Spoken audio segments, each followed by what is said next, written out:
What is going on? What's going on, good people? What's going on out there? Have we got anybody that's joined just yet?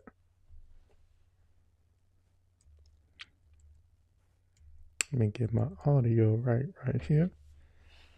But yeah, man, y'all let me know how y'all been doing. What's been going on for the week? Hey man, it's been a rough one. Man, it's been a rough week. And it's only Tuesday. But the good thing is man, it's almost time. It is almost time.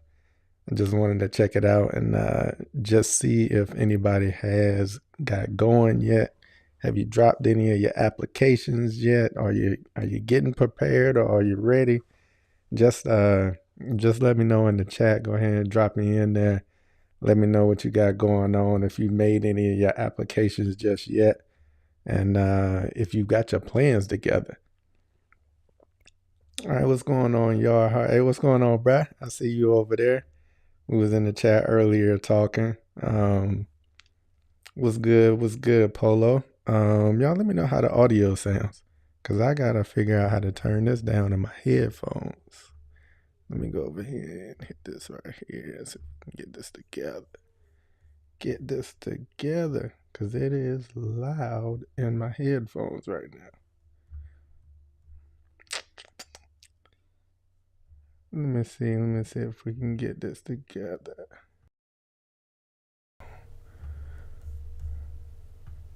Got it. We in there. Cool. All right, y'all. So we got that taken care of. But yeah, man, it's one of those things where like I just wanted to hop on, let everybody know what's going on, and for my Maryland residents, this is like opening day. This is like opening day for us right now because we're now able to throw fertilizer down. So if you didn't know, for those that are in the Maryland area, yeah, man, we have been in a fertilizer blackout for phosphorus and nitrogen. You could throw down potassium, but really, what was the point? So at this point, yeah, you are now able to go ahead and go down with that fertilizer. And one of the things that I wanted to talk about was, hey, have you put down your first FERT application? Do you plan on doing it this weekend? I know the weather's going to be pretty decent coming up this weekend, and soil temps are on the rise. But one of the things that I wanted to say is, how you doing, Lynette? I see you just joined us.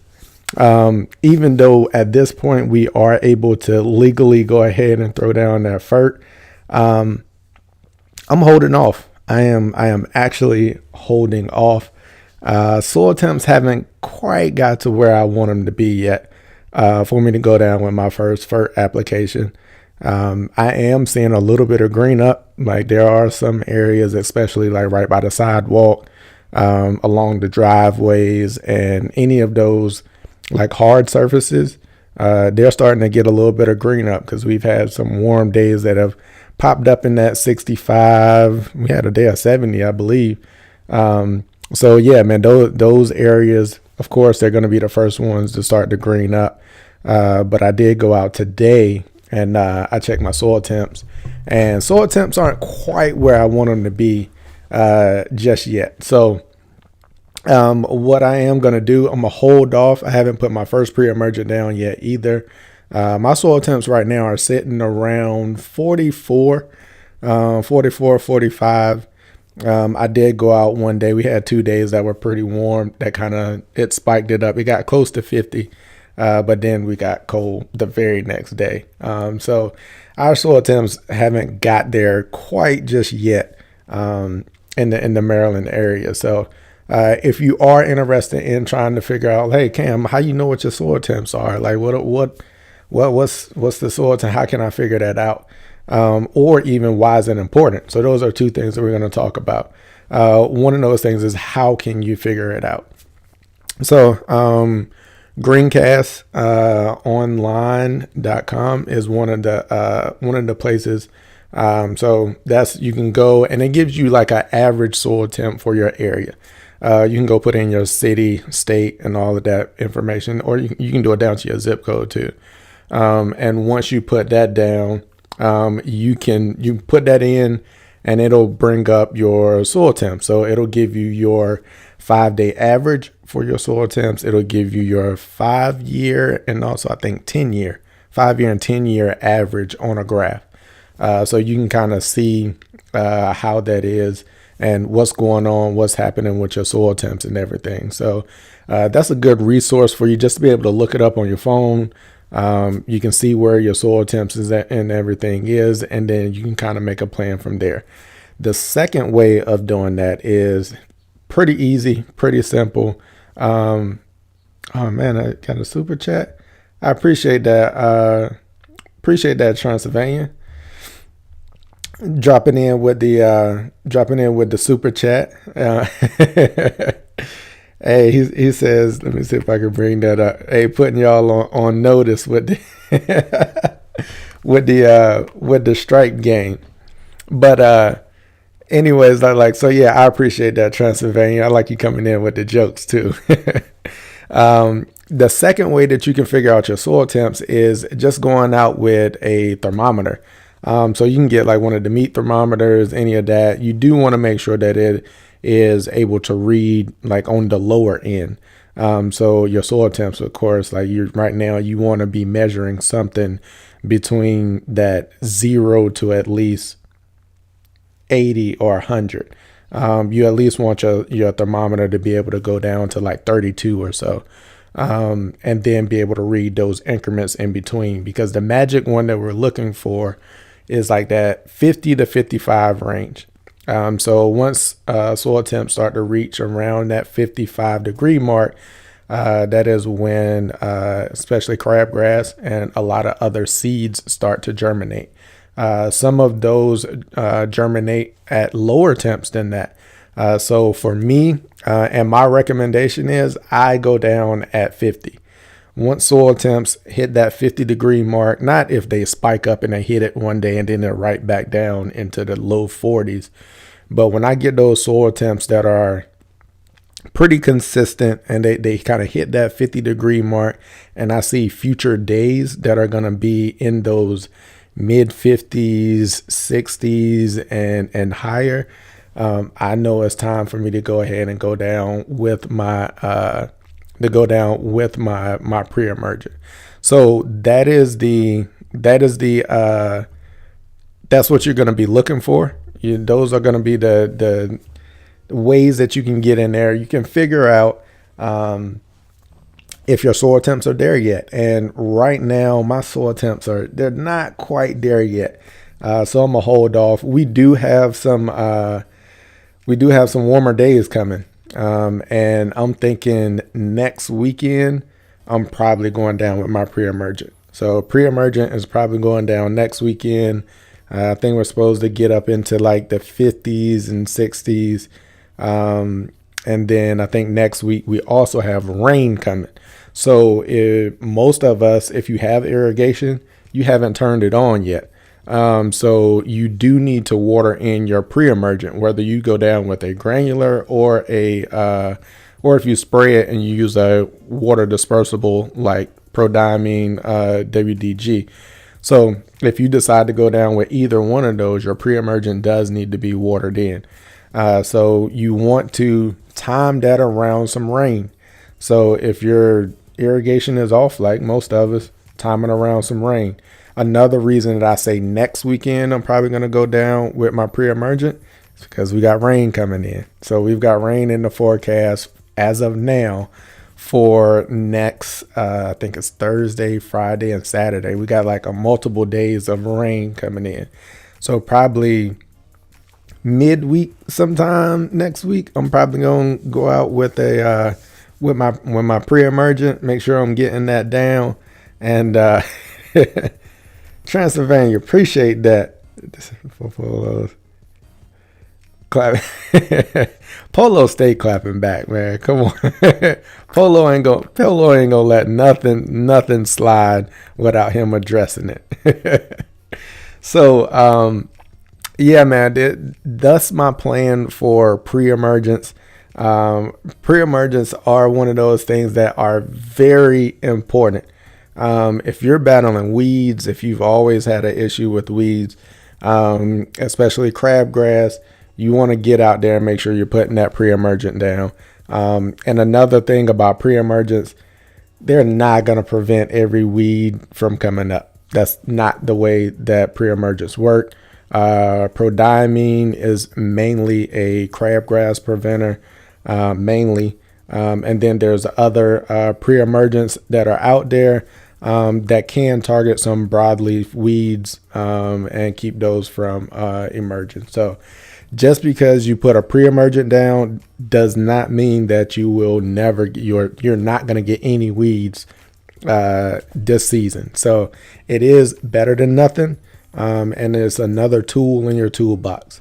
And one of the things we're trying to do is stack as many odds in our favor as we go through this season. Because, Mother Nature going to throw you some curveballs. I mean, it don't matter which way you put it.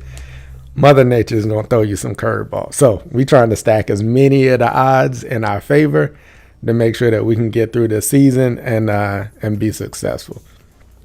So if anybody has any questions, go ahead and drop them over there in the chat and let me know if you've got any questions or anything.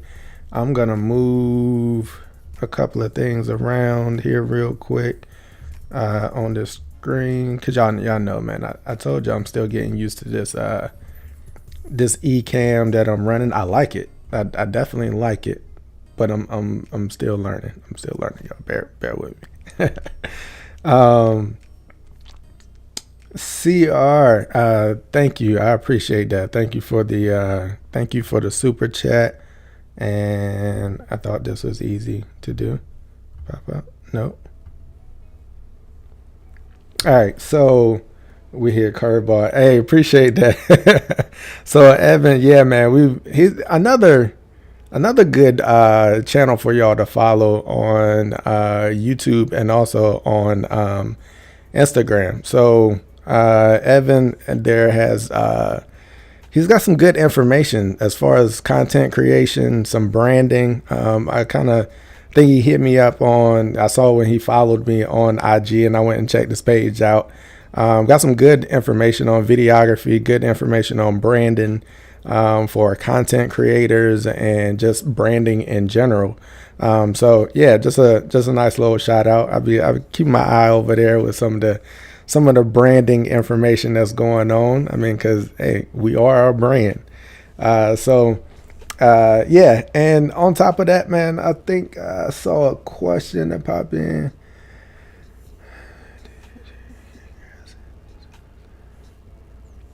All right, so question is,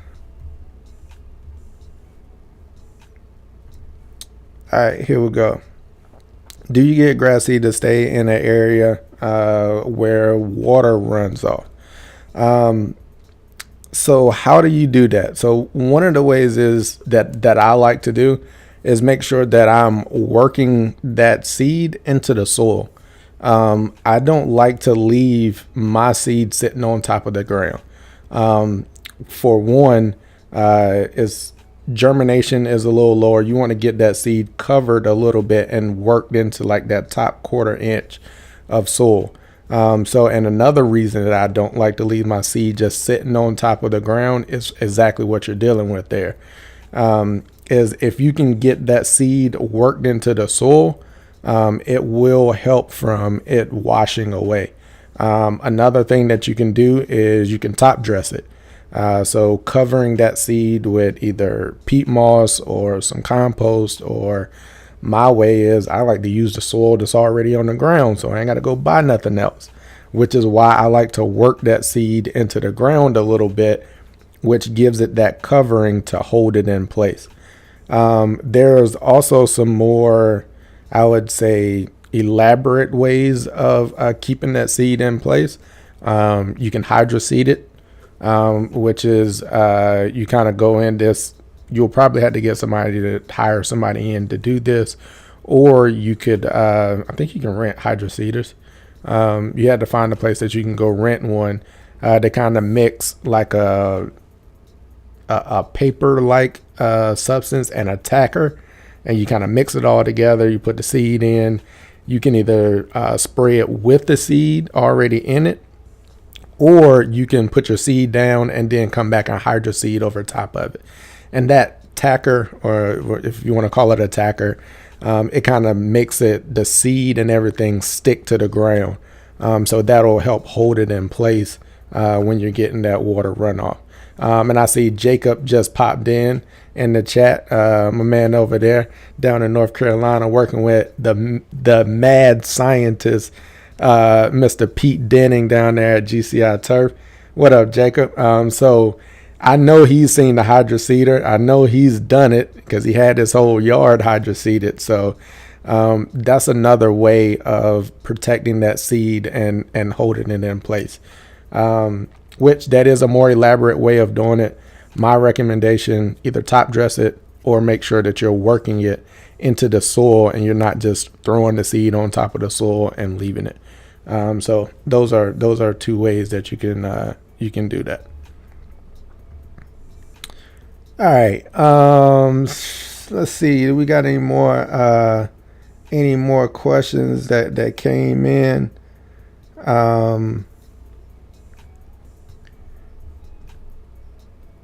Man, I appreciate that. Transylvania, man, you have definitely been looking out. Appreciate the super chat once again, and you know how we do. You know where all the funds and everything go to.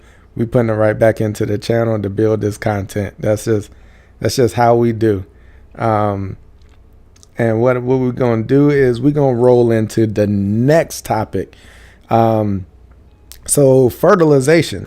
Y'all let me know. I know a couple of people in the chat has said that they've already dropped their first app, a fertilizer. I know my man Polo was out there getting it in Louisville this past today, I think.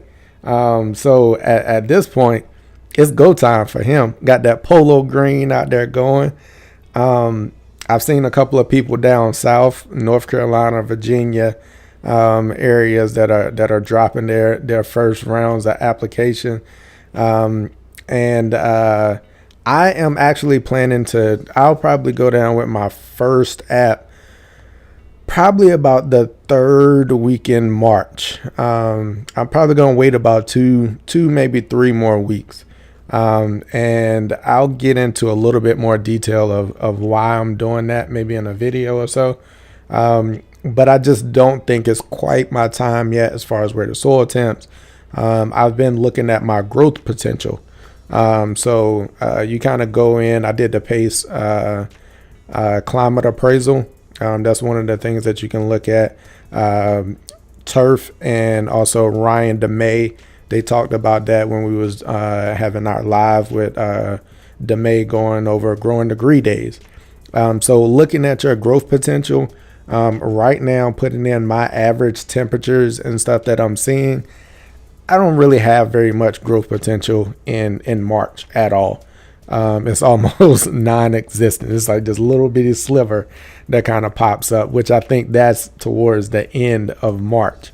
So there's really not a whole lot of reason for me to go out right now and start putting my fert out this early.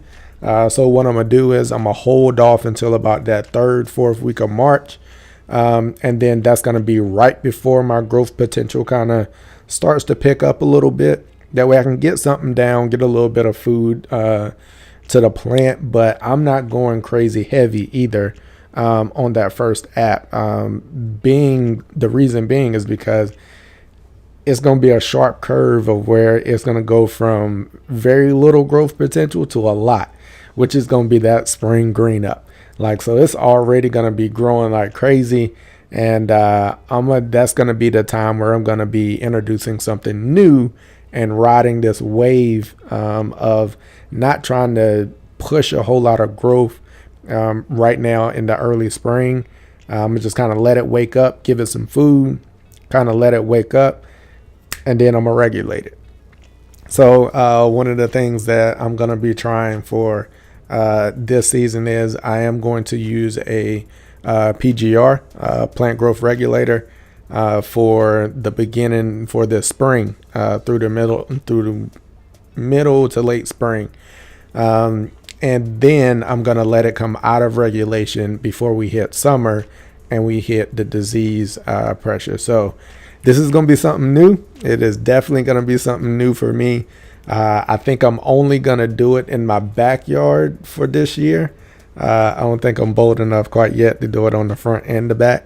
So I always do a lot of experiments and stuff in the back. For one, if it goes bad, everybody can't see it. But yeah, man, I'm gonna experiment with my back, and also my back has a lot of shade.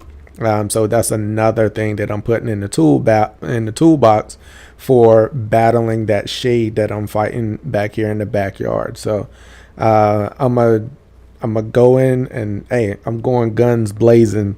I'm trying to get as many tools in my toolbox and stack as many odds in my favor to have a successful season against Mother Nature. So I want to say that looking at that growth potential and looking at the climate appraisal, being able, for me, I'm an engineer by degree. So looking at it, like, I'm looking at data, I'm looking at graphs, and again, y'all, them data-driven decisions.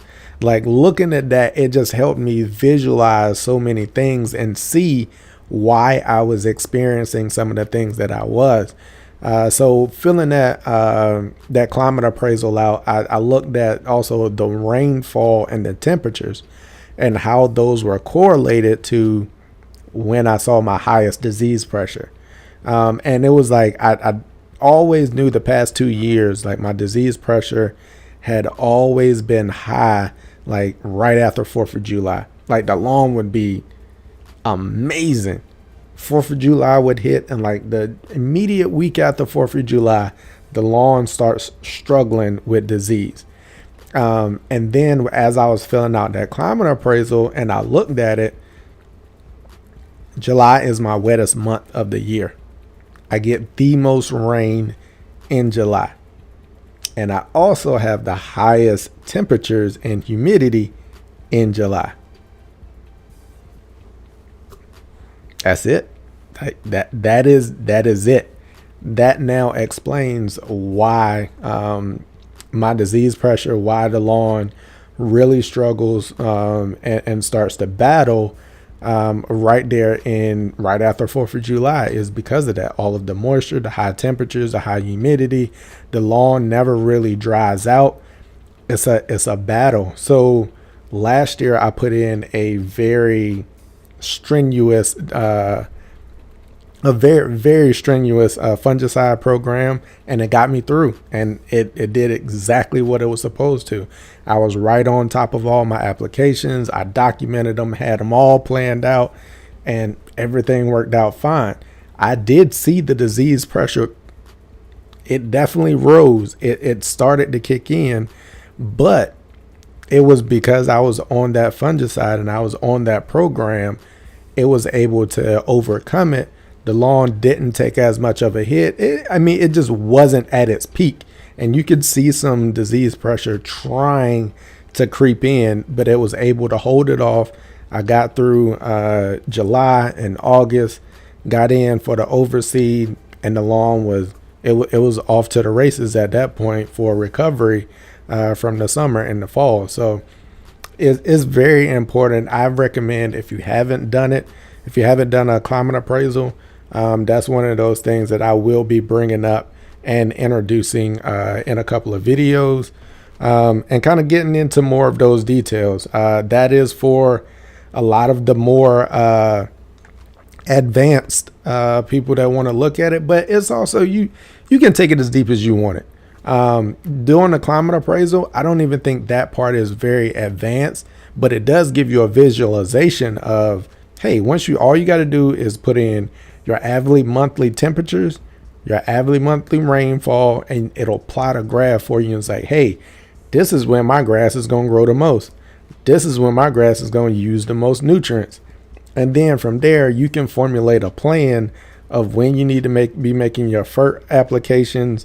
I mean, that is, once you get that down and you have that data right in front of you, now the only piece that I'm waiting on right now is to get my soil test results back from this year. And I've already got an idea of where they're going to be, but I just want to see what they really are going to say based on what I did last year.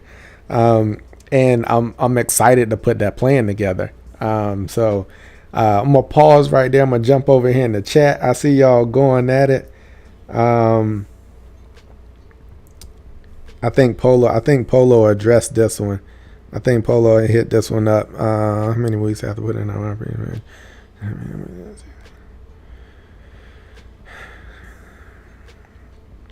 Oh yeah, man. Is I think Polo addressed this. But you can go down at the same time. And honestly, if you're in North Carolina, you probably can go with both of them at the same time right now.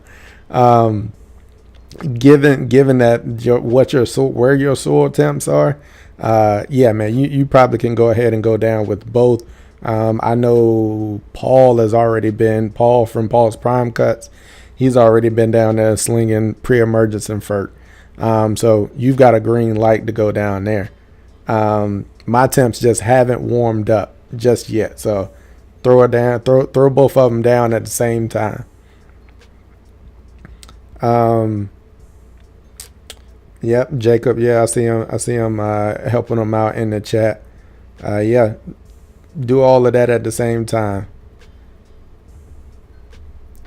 All right, so I'm gonna go with got to give acknowledgement. Thank you for the super chat there.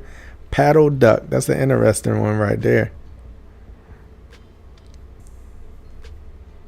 Let me see. I'm about to try something. Okay, cool. That works. Boom, boom, boom. I like that jam right there. Dun, dun, dun. That's Polo on the beat, by the way. Polo on the beat. So I just wanted to go through and get caught up on the chat.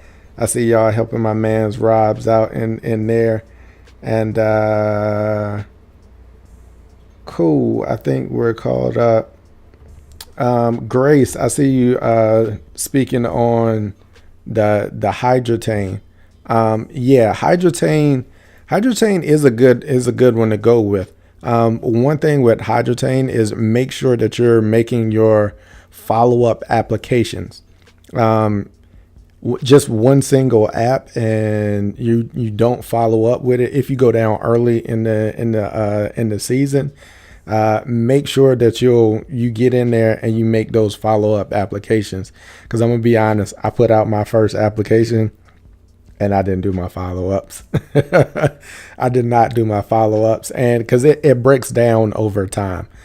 So if you are looking for that coverage throughout the season, and hydrotane is also good to have in your soil for the winter, because your soil still does get dry during the winter, and you fill out that climate appraisal that I was just talking about. You'll see how little rain I actually got during the winter, and I think January and February are the driest months here in Maryland. So that climate appraisal points out a couple of things. It kind of explains why I don't run my irrigation very much in July, even though it's scorching outside and it's hot. But I just I didn't run my irrigation very much last year during July. So once I filled that climate appraisal out and I actually went and looked at my average rainfall, I was like, well, I guess that's why. And one of the websites that I looked at, it actually estimated that 15 out of the 31 days in July, the percentage of rain was like over 50%. So yeah, if you're getting half the month, you're going to get rain. Yeah. If you've got a healthy lawn, like there's very little reason to run, to run your irrigation. I'm pretty sure that you'll probably get the right amount of water that you'll need for that month. You may have to substitute. It depends on how all of that falls, but yeah, that's one of the things to look at. And I like having the data. Like I really like having the data, and having that kind of data has really opened my eyes to a couple of things. So yeah, let's see if we can do something real quick. Dun, dun, dun.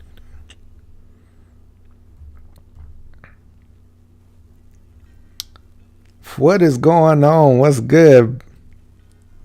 What's happening with it, man? Can you hear me real good? Yeah, I got you. Okay, I was trying to get you to come through my headset, and for some reason it's not coming through my headset. I don't know why it's not doing that. Oh, I can hear you though.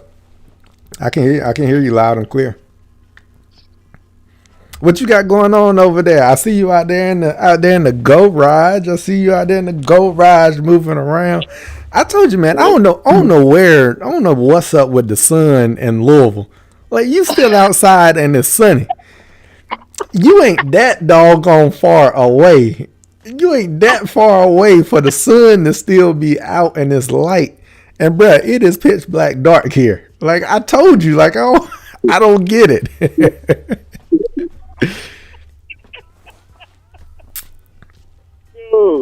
Dude, hold on. Get some difficulties right here. Hold on, real quick. All right, go ahead. Hold on. All right, say something real quick, Cam. My bad. Can you hear me? Can you hear me? Can you hear me? Yeah, I can hear you. I Test. can hear you. Okay. I can hear you. I can hear you. I don't know, man. I don't know. What time is it? It's 6:34. Um, we just it's just taking a little bit for it to get lighter. I mean, get darker, man. So I ain't tripping. Bring all the sun here. Keep it here. Keep it here, baby, because we had a glorious day today. Yeah, man.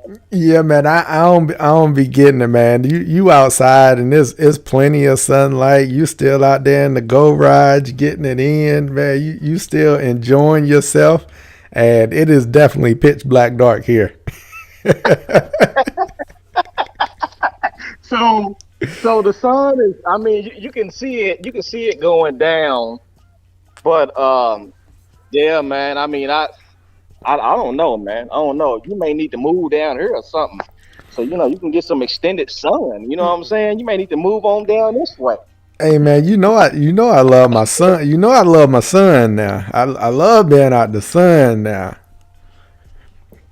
Hey, you can get it down here, man. You can get it down here. But I wanted to hop on real quick, man. I don't even know why this. Hold on. Just give me one. My bad. Hold on. All right, go ahead. I'm gonna hop over here in the chat. I know I saw a couple of people coming up. I'm gonna hit this one up right here. What's the soil temps up in Northern Maryland? Right, I'm probably like Central Maryland. I would say Central. Yeah, I'd say like Central Maryland right now. I'm looking at 40. I think my soil temps is like 45. I went out and checked it today, this afternoon, and it was. I'm right at like 45. So still got about 5 degrees left to go before I'm gonna be throwing any pre-emergence or anything down. So pre-emergence will probably go down next week for me. So I think Polo, you already right at about 50, ain't you? You getting close to it, 48, 50? The other day we were like at just about like at 45. So okay, the remainder of this week Like today, it was 69. Tomorrow is going to be 70 or 71. We're going to be, by the time Sunday get here, we're going to be in the 70s. So I'm pretty sure that ground temperature is going to warm up, and then next week we're going to stay above what they're saying now. We're going to stay above 55. So we should be hovering around 55, 60. That's what they're saying right now. But we're ready to go up here. We're ready to go. We did get a lot of yo-yo weather where it's 69 and Mm-hmm. 65, and then it'll drop to the 30s and all those things for like 4 or 5 days. But this is the first full week where we're getting nothing but consistent weather that's in the 60s or above. So it's time to go. I was actually just saying in the video, since I have, a lot of accounts, I have to jump on it. Yeah. It's Yeah. different if I was just taking care of my lawn, Mm-hmm. then I can kind of, weigh it a little bit different, but I can't play with it. So, yeah. Hey, we went out today. We killed it today, baby. Hey, We killed it. had that polo green. Hey, had that polo greens. Hey, rotating my ties. Rotate my Hey, ties. hey. Let me go ahead and put you up on something real quick. Hold on. Don't hold on, Polo. Hold on. Don't do it to him. Let me get you right here. Boom. Rotate my ties. Rotate Let me my let me let, ties. let me get you some sound. Let me get you some Uh sound real quick. oh. Uh oh. Let me get you some sound real quick. Let me in the Polo Green get out here a little bit. Hey, we gonna ride Get out around here on. a little bit. We gonna ride around on the polo green. Let us get out here real quick, baby. We probably can squeeze in one more yard. Hey, you know it ain't gonna take you. It ain't gonna take you about 3 minutes. Yeah, it's gonna take me just a couple minutes, baby. Couple minutes, we in and we out. I may hit my neighbor's yard. Nah, I think I'm done for the day. I was about to say, I may hit my neighbor's yard, but I'm through. I'm through. Hey man, I'll live to fight another day. hey man, polo. Hey, you gonna throw some grease on them ties? You gonna throw some grease on? Oh, Hey, hey, come on, you gonna throw man. some grease? You gonna throw some grease? You gonna pull up on your first lawn? Hey, pull up to the first lawn with them Jones dripping. Hey man, I done already peed on tires, man. I'm talking, they glistening, baby. They glistening, baby. They glistening, boy. They know a superstar's coming to their yard, man. When I pull up and I peed on the tires, man, they know what it is, boy. Hey man, hey when you roll it off the trailer, hey man, it leave little marks on the side when it hit the asphalt. Hey, cause it dripping. Hey, it's dripping off the tires.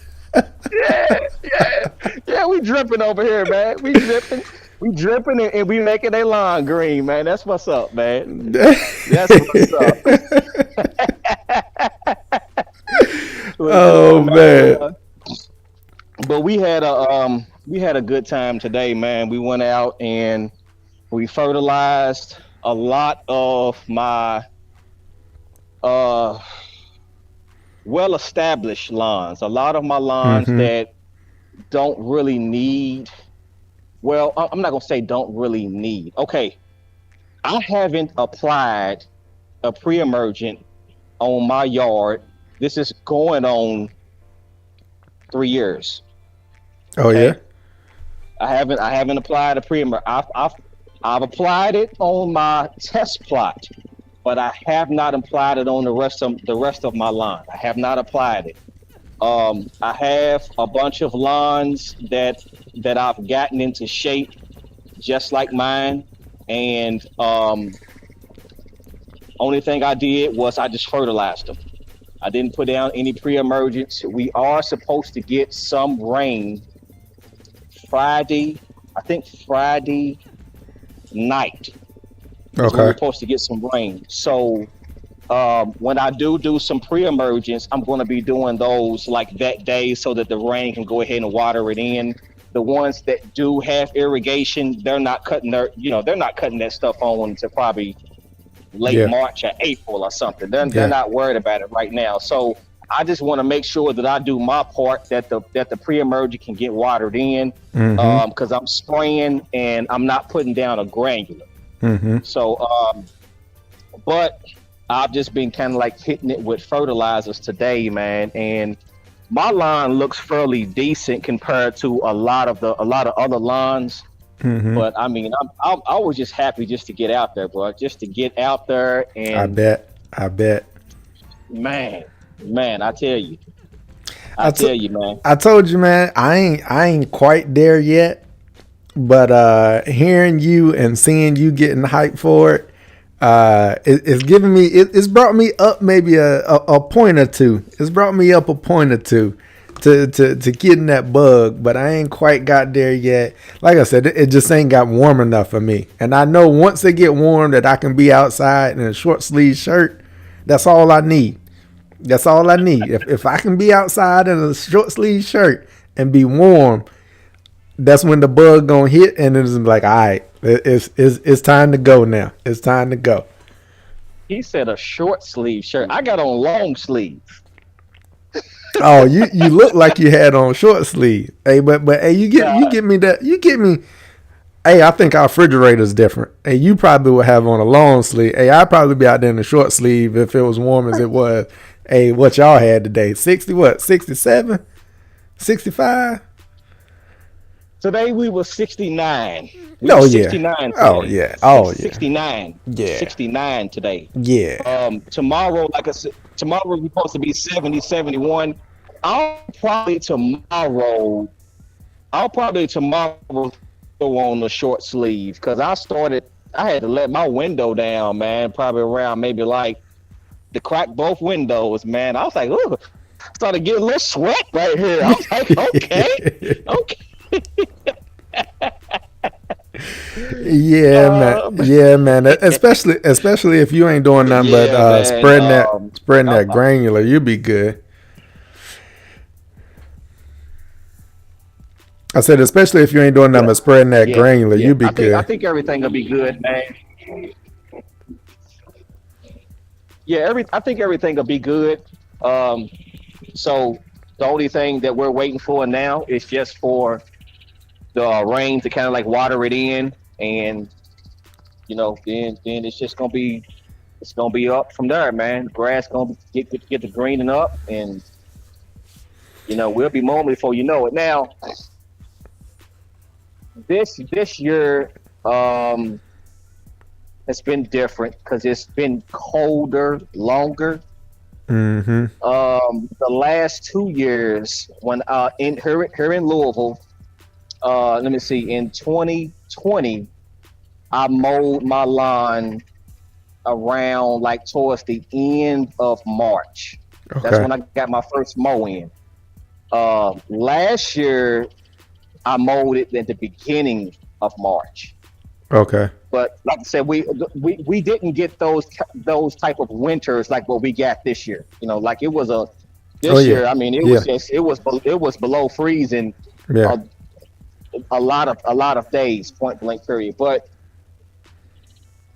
I don't know. I don't know. I figure probably maybe like a couple of weeks, and then I'll I'll get to striping, and I'm going to most definitely since Transylvania's kind of sticking their head in there. I'm gonna send Transylvania some pictures. I'm gonna send you some pictures, Transylvania. So if you watch his playback, I'm gonna send you some pictures of the first stripes. You gonna get it. Uh-oh, it done started already. It's done started already. But that's one thing. So if you don't mind or if you want to, what fert you go down with today? So It's up to you if you want to say or not. I went down with a couple of different ferts today. Okay. Um, I went down with it's a 2204. It's Okay. it's a slow release basically. Okay. It's got some urea, muriate of potash. And like I said, those right there were kind of like on my lines that are like really established, Mm-hmm. like they're really good lines. I do have some that has sulfate of potash in it. And I do have like a couple of lines that I did last year, brand new lines that I'm going to be putting some malorganite down on. They need some phosphorus, Mm. so I wanted to go ahead and give it a organic. Since I had it, I wanted to go ahead and give it a organic, and since that does have some phosphorus in it, that can be able to, you know, kind of like help it out a little bit. But So you did a soil test on them lawns already? yeah, yeah. All of the lines that well, not all of the lines. Some of the lines that I renovated last year, it was their lines was extremely low on phosphorus, like Mm. extremely low. Like I like it's sort of like the people just didn't do anything to the lines. They didn't care, but they was extremely low. So of course, when I did hit it with a starter, I didn't hit it hard with Hmm. the starter. I just kind of like just, you know what I'm saying, hit it a little bit because I know I was going to give it something again just to kind of like give it that little push. But I do have some of that, and then kind of like the other little professional turf fertilizers that I'm using for my other lines. But um, yeah, that's all I'm gonna give you. I ain't gonna give you nothing else. I That's ain't gonna it. give you nothing else. Hey, that's it. Yeah. So, and then talking about that soil testing, you already got that taken care of, and then you Hmm. knew that you could go what first you could now go down with the benefits of having that soil test. And given soil tests are normally good for 2 to 3 years, you don't have to have them every year unless you're really tracking some nutrient or you're really tracking something that you really want to pay attention to. But for the average homeowner, you can use a soil test to go down and take that every 2 to 3 years and you'll be good. Hmm. And then that helped you make the decision, hey, on these lawns that I just renovated, or some of these lawns that I just took a soil test that are critically deficient in potassium and phosphorus. Hey, I already got this on hand. I can go ahead and throw this down, and this is going to be something that it actually needs to address the deficiency. Right, my bad. I'm backing up. You got to forgive me. Yeah, hey, it's a good thing because Jacob hollered at you. Yeah, yeah. I seen that, Jacob, and that is. Jacob said you Hold got on. that expense. Hey, you expensive. You still got that thing running. He said you got Yeah, money over there. yeah. That's my fault right there because hold on. Let me get this thing set. Hold on, real quick. Okay. Yeah, that's my fault because that's one thing that I do not do. I do not leave it running. I just kind of walked away. Hey, Jacob, I got caught in the moment, man. Don't shoot me in the back, dog. Got caught in the moment, man. I'm enjoying this over here, man. I've been fertilizing. I'm feeling good right about now. I'm talking to brother Cam, and the polo green was over there just burping, man. And I shouldn't have been doing her like that. I shouldn't have been doing her. I should have been. I don't normally do that. I don't normally do that. But I did though. I did. I seen that in the chat. I was like, man, he's right on point. Let me go over here and back his thing up and turn it off, man. Cause she over here sweating for no reason, man. I'm Hey, over here working her, man. hey, over She there didn't already working and ain't making no money. Hey, I that ain't making no hey, money, man. She didn't already clocked out, man, and I still got over here working, man. she over there working overtime for free. But yeah, man, back to what you were saying. That's something that we always preach, and I mean it is just imperative to once you get your soil test, you will know what you're working with. Yeah, yeah, You will know what you can throw down, what you can do, and what you can't do. Instead of just sitting up there just throwing things down blindly and then just hoping that everything's going to work out. Because we all know the thing about phosphorus, you know, about it tying up nutrients and doing all those things if it's just skyrocketed. But you gotta it's why wouldn't you want to plan?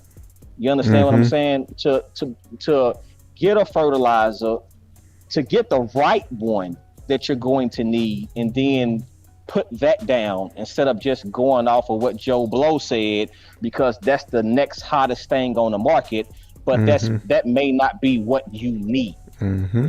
You understand what I'm saying? So I mean, and I know that's going on a lot with the people in the industry right now. A lot of new folks don't know anything about it. If you don't, I'm glad you don't. Don't even get into it. But do what some people. Let me just say this: make some do like Cam and like how we preach. Make some data driven decisions. Mm-hmm. Make some data driven decisions. Don't be out there just throwing it down or doing this and doing that or whatever, and you don't know what you're doing and you don't know what result you're going to get. Now, Mm-hmm. that ain't nothing wrong with learning. You can, you know what I'm saying? You can make But you can still, make some mistakes here and there, and we ain't saying yeah, we ain't saying that we are perfect, and we ain't saying that that you have to be perfect. The only thing that we're saying is at least do your best to define to get some data to know why you're throwing down what you're throwing down. Don't just pick right. something up and or just throw something down just because X person said this or X person said that. And you at least get some data behind it. Then that way you know at least why you're throwing down what you're throwing down.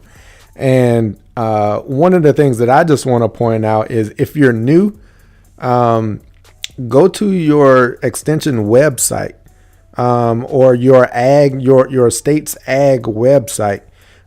Because if you're in a state like mine near a body of water, like the Chesapeake and everything else, there may be some actual laws that prevent you from applying certain products and certain Yeah, applications.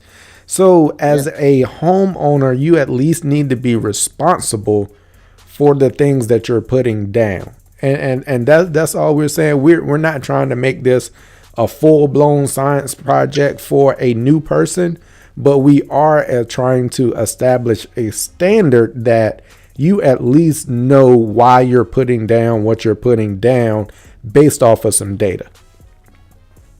right. And I mean, you hit that right on, man. I mean, so many people. And I'm trying to get this thing set. You gotta give me a second here. So Hey, many you good? people they look at it like, oh man, that's too much that I'm gonna have to do, and I'm gonna have to do this, and I'm gonna have to do that, and I don't know if I can do all of that stuff. Look, man, that's what your local extension office is for. Mm-hmm. They're there to help you. They're Mm-hmm. there to help you. And If you're if already you paying think for it. you're already paying for it. If you think sending all that stuff in is gonna be too just way over your head, get you some soil, go to your local extension office, and then let them be able to guide you through what you need to do, how you need to read it, and then just go from there. At least you know. I've already said this before. It's like when you go to the doctor. Okay, you're going to go get a checkup. Why would you, if you are 350 pounds, forgive me, but if you are 300, I ain't gonna, I'm just gonna give it to you like it is. I ain't gonna say overweight. If you 350 pounds, why are you gonna be out here running a freaking marathon? I running a half a marathon. I even running 5 miles. Man, you gonna jack your knees up. You gonna mess yourself up. You understand what I'm saying? You would rather go get you a trainer or go to the doctor. Hey, what do I need to do? Of course, you need to adjust your diet, but you're getting some professional advice on what you need to do instead of just cutting on YouTube by getting on Google and then looking at somebody that's already fit, and then you're going off of their plan, and their plan doesn't match what you need to be doing, because I know that's what a lot of people do. A lot of people will sit up there, they'll look at my line, they'll look at your line, they'll look at Pete's line, and then they be like, oh, I can just use that. Now, dude, you need to do a little bit Mm-mm. more. You need to do a little bit more, man. And the only way that you're going to know what you need to do is if you get a soil test, and then a soil test will sit up there and tell you what you need. Now, like what Cam was saying, you ain't got to get a soil test every year. Yeah. You ain't got to do that. You ain't got to do that, man. Who said you got to do that? I And if didn't. somebody told you, if somebody told you that, you need to stop listening to them. Yeah, you ain't got to get one. And I do because I'm extra, and I know I'm extra, and I'm just gonna be extra. So I will spend that little $19 to go ahead and get my full blown soil test every year. And I actually sent mine off. It got delivered on Wednesday. It got delivered on Monday. So I'm probably expecting to get my results back sometime this week. So when I get those, I'm gonna look through them and see what changes. I know exactly how many pounds of each nutrient that I put down last year as far as my NPK goes. I track some of my deficient micronutrients also and my secondaries. So I'll see exactly how it changed my soil results, and we'll go from there. And I'm excited to see what happened based off of the calculations that I made and put down. And my plan is probably going to be pretty similar to what it was last year, because I don't think it's going to be no huge drivers and no huge swings in my soil test results from last year. So my plan is going to be pretty similar to last year, except for I'm sticking with a particular fertilizer this year, which is going to be that higher bricks is what I'm going to be running all through my lawn this year, with the exception of my test plot. I think I'm gonna cook up something for that. I think I'm gonna cook up something for the test plot, and we might do a little something different over there, cause it's the test plot. We got to do something different. Right, right, So right. But go ahead, go ahead. no, no, you can go ahead. I was just gonna comment. I just flicked over to the comments what Steel Cut Lon said, and he was just like, lots of people just want to be told the easy way. Man, you hit that Oh yeah, dead on. yeah. Dead on. People just want to just the easy button, throw it in the microwave. This is what you do. This, throw this down, throw that down. Now you're gonna have immaculate lawn. You have to learn a lot of things. There's a lot of factors that go into it. There's nothing wrong with throwing it down, but just like Cam said, in his particular area, there's a particular month where he gets a rainy season. Why would you want to be sitting up there throwing it down, throwing it down, throwing it down? Then all Mm-hmm. of a sudden, the disease is going to be knocking on your front door, Mm-hmm. and then you're going to be like, well, what do I do? What do I do? What do I do? Well, you was listening to such and such about throwing it down, and such live all the way over on the west coast, out of the east coast somewhere. You over in the Midwest in a different climate. Come on, man. Come on. You got to Yeah. be smarter than that. You got to be So smarter than that, so man. and I've been asked a lot, like, Cam, like can you come up with a lawn program, like, do you have a lawn program available? And I'll address this right now. The reason that I am so hesitant on doing that, and Polo, I've talked to you about it. We talked about it in the We Working chat. The reason that I am so hesitant about doing that is because lawn care is not a one size fits all. It's just not. And what works for me and my son, and I like to base recommendations off of a soil test. So, like, what works in my area and my locations? Yes, there are some generalizations that you can make. If you've got a cool season long, if people want the simple button for me, and I plan to put this in a video, is if you got a cool season long and you want to keep it simple, get a soil test. Once you figure out you get your soil test, are you deficient in phosphorus? If you are, then you can apply a fertilizer that has phosphorus in it. If you are not deficient in phosphorus, you need to find a fertilizer without phosphorus in it. But you need to have your other two macronutrients, your N and your K. If you've got cool season, 4 to 5 pounds of N is where you want to be. You can go lower than that, but 4 to 5 is a general. If we gonna generalize stuff, I normally would say 4. 5 seems excessive to me. Like that just Hmm. that just seems excessive. 4 pounds of N. So if you go down with 4 pounds of N, normally your K ratio is about half of that. That's about how the plant utilizes it. So if you find something that is going to be, say, these are made up numbers for easy math, and you don't need any phosphorus, 40-0-20 is like a fertilizer. You're looking for a 2-0-1 ratio for a fertilizer if you don't need any phosphorus. That's your generalization. Figure out how you want to spread those applications out throughout the year, and then you go from there. More of those in the more of that 4 pounds in the fall than throughout the rest of the year, and kind of dial it back during the summer. That's about as general as I can get it. And anything outside of that, I need some more data. You can't get any more general or simple than that. Other than that, there's more data that's needed. Hmm. You hit that right on. You hit that right on, man. And Right I on. mean that's and at the end of the day, that is the if you just want to get started, boom, that's it right there. That's your I just want to get started playing.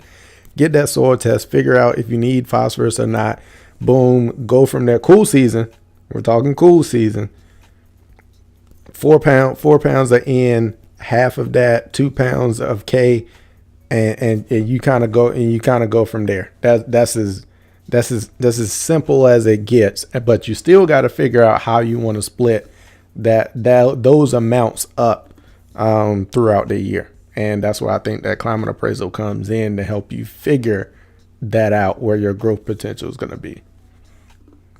Hmm. Real quick, Cam, Jacob, I can see that person, but I can't do anything. Cam, you would have to. Where is it? The Where is person it? that made them look, the person that made them little comments in there. Oh, I wasn't I even don't looking even at. know why. I wasn't even looking at Yeah, that. I don't even know why. What they doing, man? They doing a little bit too much. We ain't here for all that. We ain't here for all that. But yeah, Super TA, you you need to stop throwing down Milo 2 inches thick 4 times a year, buddy. I know you joking. I know you joking. I know you joking, but hey, you need to stop doing that. You're gonna get yourself in trouble. You're gonna get All right. yourself in trouble, buddy. I think I did. Yeah, man. I think I Okay. took. I think I took care of it. I was on my soapbox, so I didn't even see it. I appreciate that. Yeah. Yeah, and thanks for you all calling that out. I just was kind of scrolling up, man. I don't even know what this ain't that type of party, man. I don't know what Nah, dude was doing, nah, man. not at all. Not at all. I did want to run scroll back up to one question that came in um, from my man Evan. Where was it at? Where was it at? We got two questions. I'm gonna go ahead and take care of these. Any suggestions on a safe distance to keep away from when spraying pre-emergent? I have a 1,000 square foot section that I need to seed this spring. You want to take a stab at it, Polo? I didn't hear it. I was looking at something else. A, I'm sa- sorry. a safe distance, safe keep away distance when spraying a pre-emergent if you plan to do any seeding in a particular area.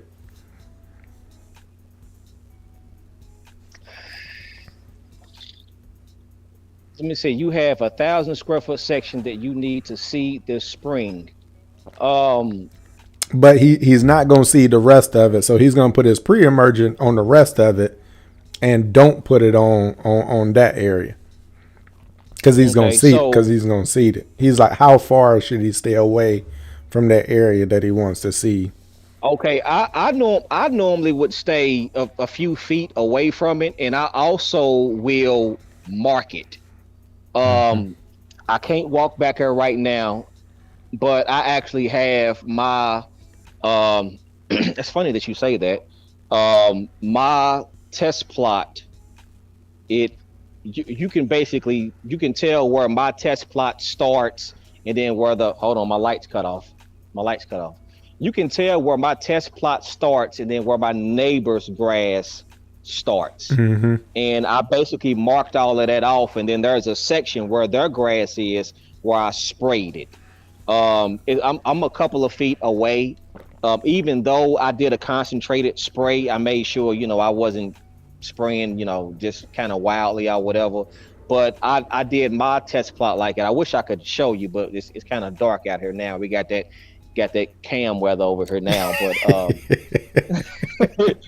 it got dark on me, man. Can't even keep my freaking lights on, man.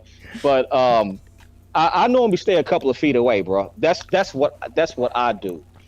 Because the one thing that I don't want is I don't want any kind of drift or anything going over there, and then come time springtime, you're wondering why that grass right there isn't Mm-hmm. germinating because you got a pre-emergent on it.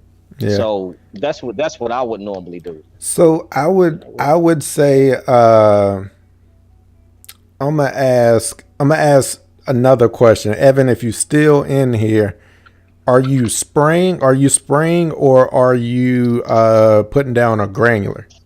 That's also one question I want to know. If you're still in here, let me know if you're spraying or if you're putting down a granular pre-emergent. Either way, reason I ask, it's easier to control your your spray, your sprayed pre-emergence. But it's a little harder to control where that spreader is growing, especially if you're just broadcasting. So I will say my recommendation was you stay at least maybe 10, maybe 10 feet away. Cause you just want to make sure you stay away from it. If you got a little 10-foot strip of where you might have to deal with some weeds, maybe that's taking that 1,000 square foot to maybe you got to deal with 1,100 square feet all the way around. But I would stay at least a solid 10. I'd stay at least a solid 10 feet away from that area just to make sure that you're good. Now that's if you're spreading a granular, I mean, I'd say either one. I mean, I think you're. either one. I think you could get closer with a spray because you can control it better. But I Hmm. mean, on the safe side, I mean, not knowing if that's why I asked the question, not knowing if he's gonna be spreading a granular or if he's gonna be spraying. I just say you should be good with a solid 10 feet. I mean, because it's gonna get in the soil, it's gonna disperse a little bit, but it ain't gonna move 10 feet. It ain't gonna move 10 feet, No. 10 feet over. If you're spraying it, you Yeah, could and get closer, but I don't know which one he's using. so another thing that I would ask too is that particular area. Is that a problem area for him? Like is that an area that's had previous crabgrass in it, Mm. or is that area just filled with grass? The reason why I say that is because on my test plot area, how I'm kind of basically defining the line even more, there isn't any crabgrass in my test plot. Right there where my neighbor's grass is, there isn't any crabgrass. There's just weeds and Bermuda Mm-hmm. grass. So I mean, if it was different, if it was crabgrass, then that would be a total different story. Mm-hmm. But by it just being just basically just kind of like weeds or whatever, and that's what I basically hit, then that's a little bit different. But yeah, you can control it much better if you're spraying. But then if you are doing granular, that is a little bit different. You factor in using your edge guard and all those things. But Mm-hmm. still, like you said, if it puddles in that area, it'll move a little bit. So you just gotta just space it out a little bit if you Yeah. can. Yeah. And that's why I just say a solid 10 feet. You should be good with 10 feet, whether you're using a granular or uh, whether you're granular or you're spraying your pre-emergent. It ain't gonna move that far. No. We got another question in here from my man Rob as he's getting started. What's y'all opinion on detaching your yard and aerating it, especially before putting down products? Um, Detaching. So if you're, I'll take this one first, Polo, and then you can come in after. Um, in the springtime, I'm not a fan of dethatching in the spring. Um, I'm not a fan of it because more than likely you've already dethatched and aerated in the fall, or you've at least aerated in the fall. And that recovery time getting ready to go in the spring on a cool season lawn, um, I just don't see where it's necessary to add that additional stress to the lawn in the spring. If you are going to do it, and I know if you really need to do it and you are going to do it as early as possible in the spring, i.e., probably now. Probably now. So when the lawn starts to wake up and it's recovering, right now we're about to hit that green up. That green up is we're right on the edge because I'm starting to see some green up. The lawns are starting to kind of wake up. You want to get it done as soon as possible so that lawn has as much time as possible to recover before the summer stress comes, which is the reasons why I'm just not a fan of dethatching and stuff in the spring. But if you need to do it as early as possible.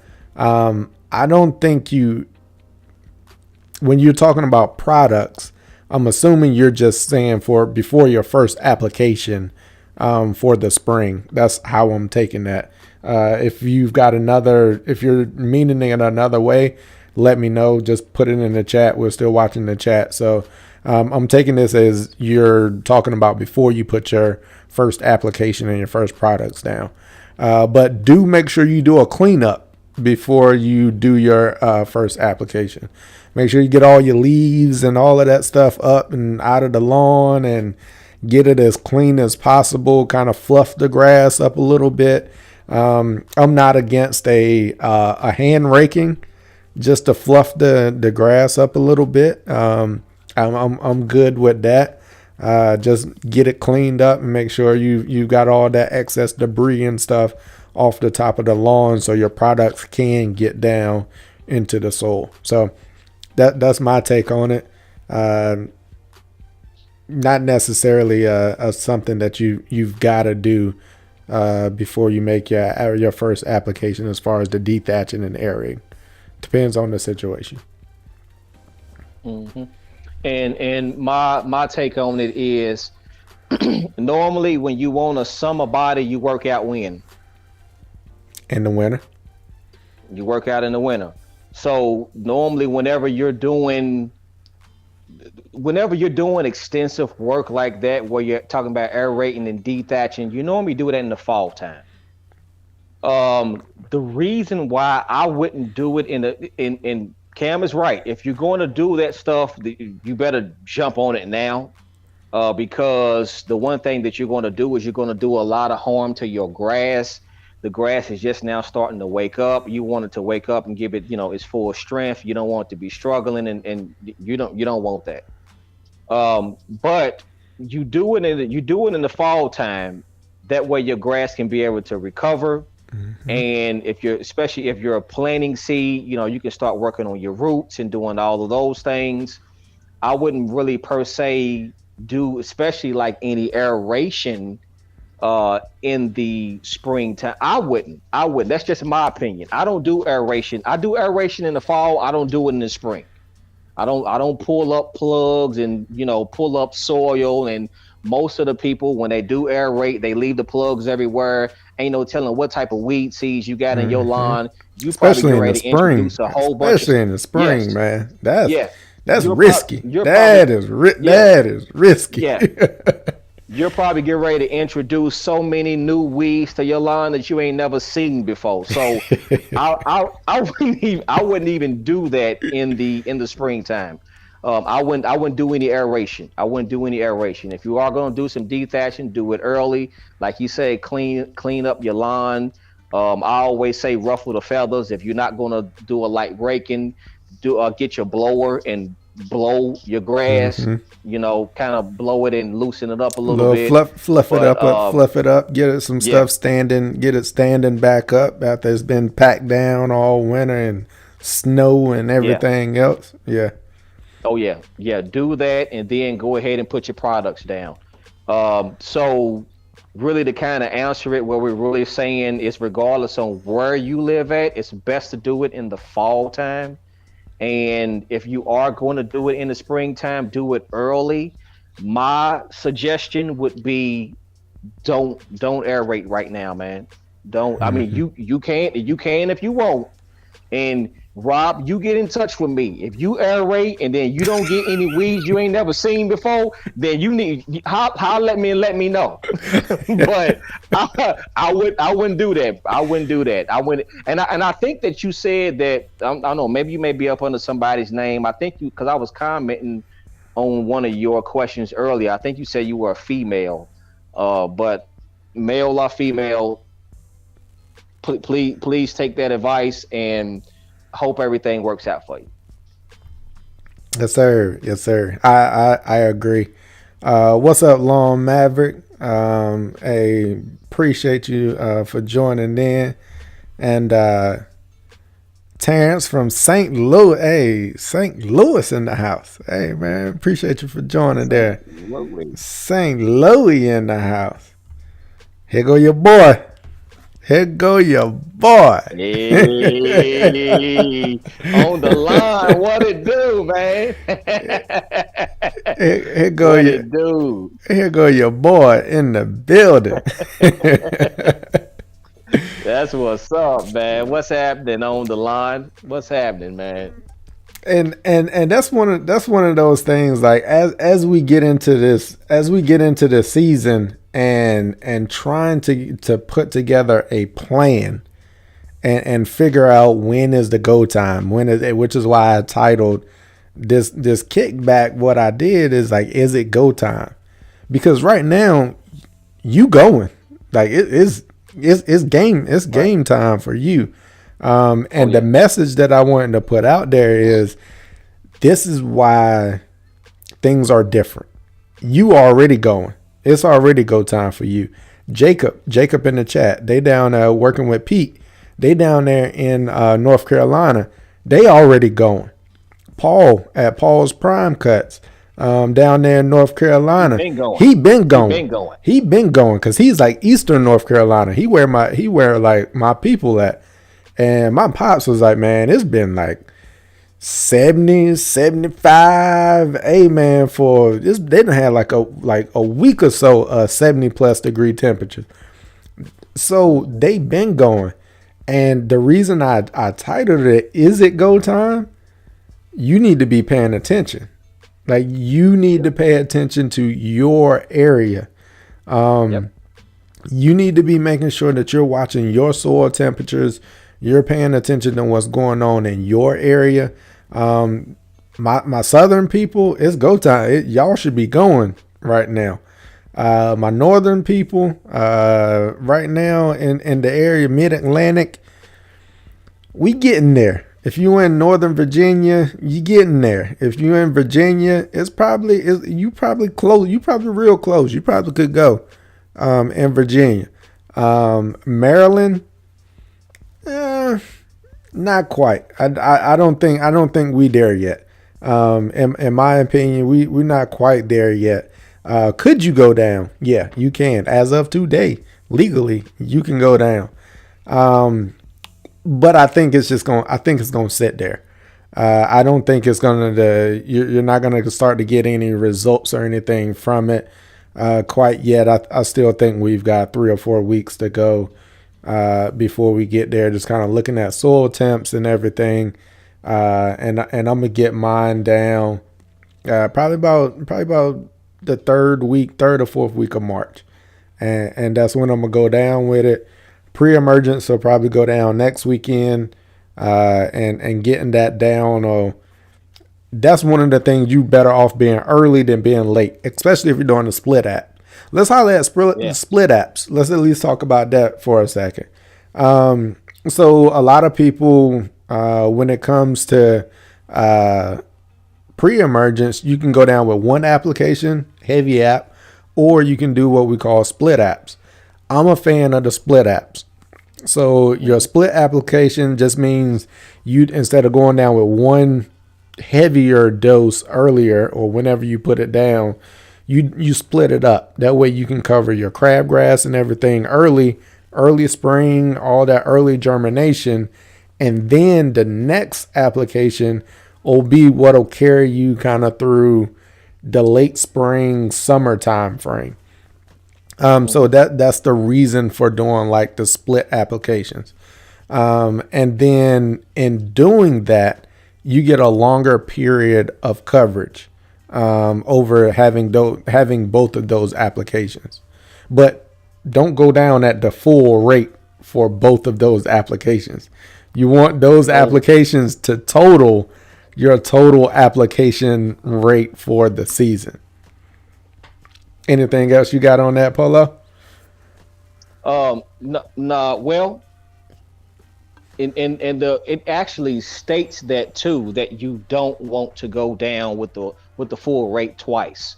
Mm-hmm. It actually has it on majority of your pre-emergence, and that's whether you're using prodiamine, you're using the thiopyr, or if you're using Scott's House, where you're using pendimethalin. But the best way, like what you said, Kim, is to do a split application. Matt discussed this in the previous video that I just did. He was giving a reference as far as you going down February 1st, and then for your first application of your pre-emergent, and then going down April the 1st. That way, like you said, you can be able to catch your crabgrass when it's germinating, and then you can be able to extend it when you throw it down again, so that you can basically keep it at bay. Mm-hmm. But split apps would probably be the best way. Like you said, you can go down with the full rate, but I would rather just keep it a split app, so that way that you can be safe, you can be sure, and then with doing a split app, it's more like you have more control over it. So you know that you're good when you're throwing it down for your second application. I'll be doing mine the beginning of March, and then I'll turn around and then do mine again. I'm just basically like a month later, versus with Matt. I just visit Matt down there in Tennessee. They've already been ready to go. They've already had their full week of their temperatures being in the 70s. They're already down there working. Their contractors are already at it. They've been at it a couple of weeks ago. So it's good for them to go ahead and go down at that time, as far as hitting it in February and then hitting it again a couple 8 weeks later. But doing a split application, that's your best route. That's your best route. Mm-hmm. Yeah, I'm with you on that. Yeah, and that just leads into that whole is it go time? We're in different regions, just like y'all just saw. Polo, it was still sunlight down there for Polo for a whole about an extra hour than it hour and a half than it was for me. Um, so it's one of those things that I try to let people know. Make sure that you're paying attention to your area, your local YouTuber. If you got one in your area, they may give you some heads up here and there, which is kind of why I'm here. I know there's a number of people that's in the DMV area. I wanted to touch base on my Maryland people. I wanted to let them know that we can now go out there and throw some fert out. I also wanted to let them know that I don't think it's time to go throw some fert out just yet. And we're getting close to getting ready to throw that pre-emergent out. And just based on, depending on where you are, it may or may not be time for you to go yet. And I think we're getting close, and people, it's almost time. And I went out and looked at the yard. I'm getting a little bit of green up myself, and it's almost there. And I think at this point, man, Polo, you got anything else that you want to talk to the people about? I think we done covered some good topics. We done talked about pre-emergent. We done talked about fertilizers. We done talked about the plans. Uh, Shoot, man, we done talked about a lot. Anything else? If y'all got any questions in the chat, go ahead and drop them in. We'll get those taken care of. But Polo, you got anything else you want to talk about? Really? No. Like I said, I went down with my first applications today, and it's because of the temperatures that we are getting. Um, and that's because of where I am. It's we're in the 70s, so it seems like it's according to Cam and myself. Um, we're still in some of his sun, so we got an extra hour of sun down here. So, Right, right. but but just be just to the people, just be mindful of, like what Cam said. You can go down early. It's okay. It's better late than never. It's better late than never. But go down early if you have to. Mm-hmm. Make sure that you are checking your soil temps. Check your soil temps. Then put down your pre-emergent. Okay. Don't be throwing down no freaking pre-emergent and your soil temps is in the 30s. Don't do that. Mm-hmm. Check your soil temps, then put down your pre-emergence. Every area is going to be different. A person asks, can they fertilize and spray weeds and do all those things at the same time? Yes, you can. If you have those weeds, if it's warm enough, you'll definitely be using an ester-based product. You can go ahead and take Mm-hmm. care of those weeds. Um, Man, and you'll be that's a whole nother live right there. that's a whole nother That's lie. a Look, whole nother. forgive Like, me. soon as you started Forgive talking me. about it, Forgive me. I was like, man, that's the next kickback. How I get rid of these weeds in the spring. Yeah, yeah, Here we yeah, go. You got yeah. weeds? That's the live. That's the title. You got weeds? So let me stop right there. I ain't even gonna kill that. But yeah, man. So I mean, I just went down. It's go time for me.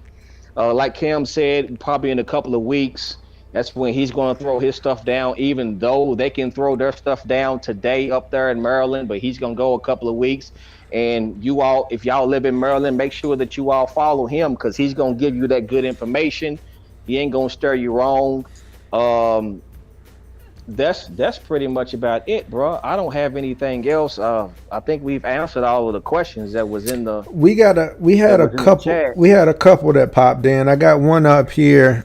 C Webster. I think you down in northern VA area. Appreciate you for joining again. I remember you from previously. What's a good grass? What's a good type of grass for dogs? Pick one. Pick either a grass or dog. You gonna have to pick one. So that's a little harsh, but Yeah. that's the way that I feel. I'm gonna be honest. There isn't a good grass type, especially in your area. What I have seen that has survived it maybe the best is just because of the grass that it is, and it's just hard to kill anyway. Is Bermuda. I mean, it's just because it's hard to kill anyway. It'll just come back. It'll recover so much better. What I will say is there's some ways that have been able to maybe reduce the impact of the dog pee. I'm assuming you're talking about the pee spots and all of that. Is basically just trying to flush it as much as possible as soon as possible. So making sure you're getting some water on it, making sure you're kind of flushing that through. They got a couple of products out there. I can't make any recommendations or anything for you because I gave you my personal opinion. Is you gonna have to pick one. It's you either gonna have a nice yard or you gonna have a dog. And that's just my personal opinion on the way that it goes, which is why I don't have a dog right now because I want a nice yard.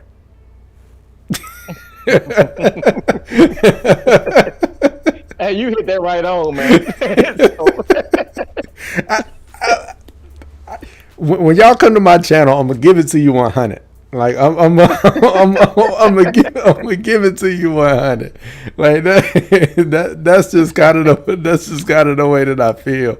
I mean, I've seen so many people try like a lot of different things with like the P spots and everything else, and like trying to do it. I mean, you can designate. Another recommendation I do make is designate, if you can, designate an area for your dog to go. Like designate that area. This is like a dog area, and you just kind of deal with whatever happens over there. Kind of happens over there.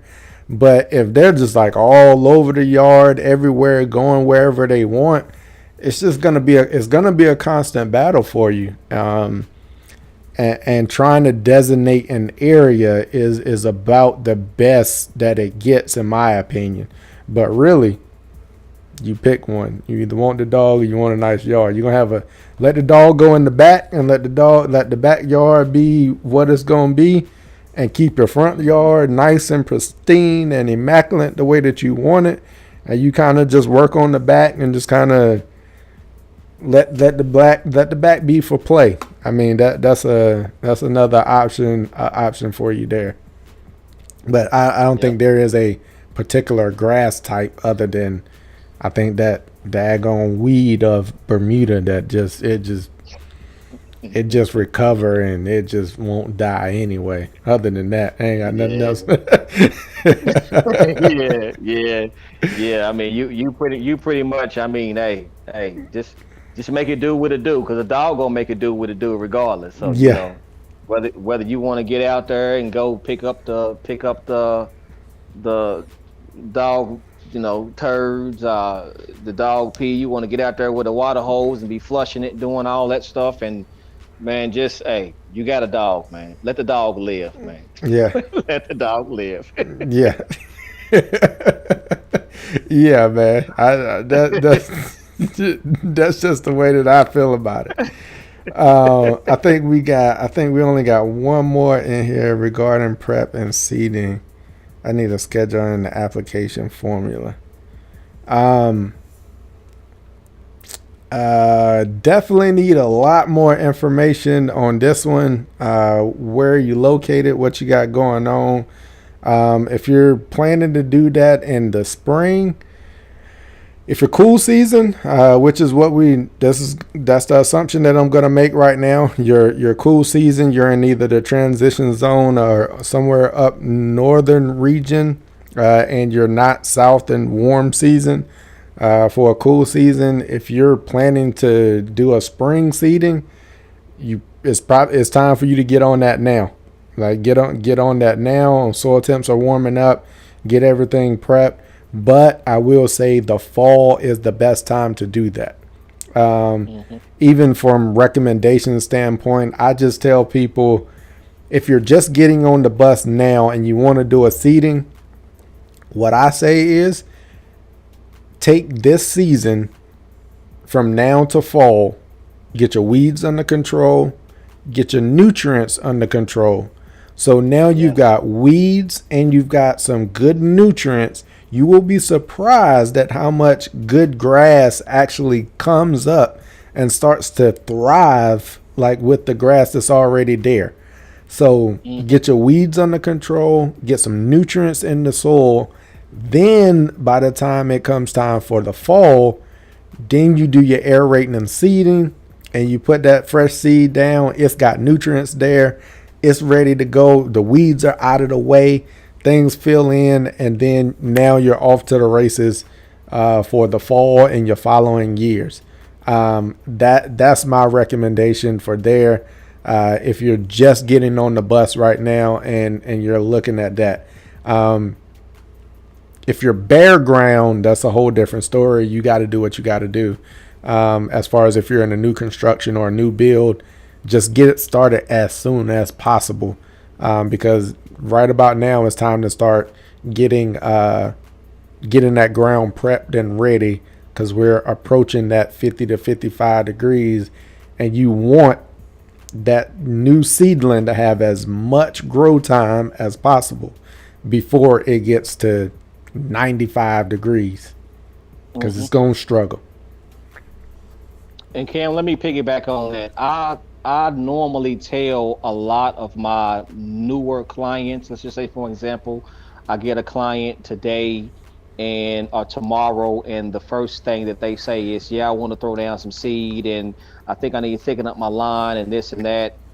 By me not knowing what the line has looked like before, that's the first thing that I say. Okay, let's see how everything goes first as far as me fertilizing it, seeing what weeds pop up. Of course, I'm taking a soil test to figure out, okay, is your grass, acidic or alkaline? Where's your pH? I need to find out those information, those numbers, and then let's see how the grass performs throughout the whole entire year.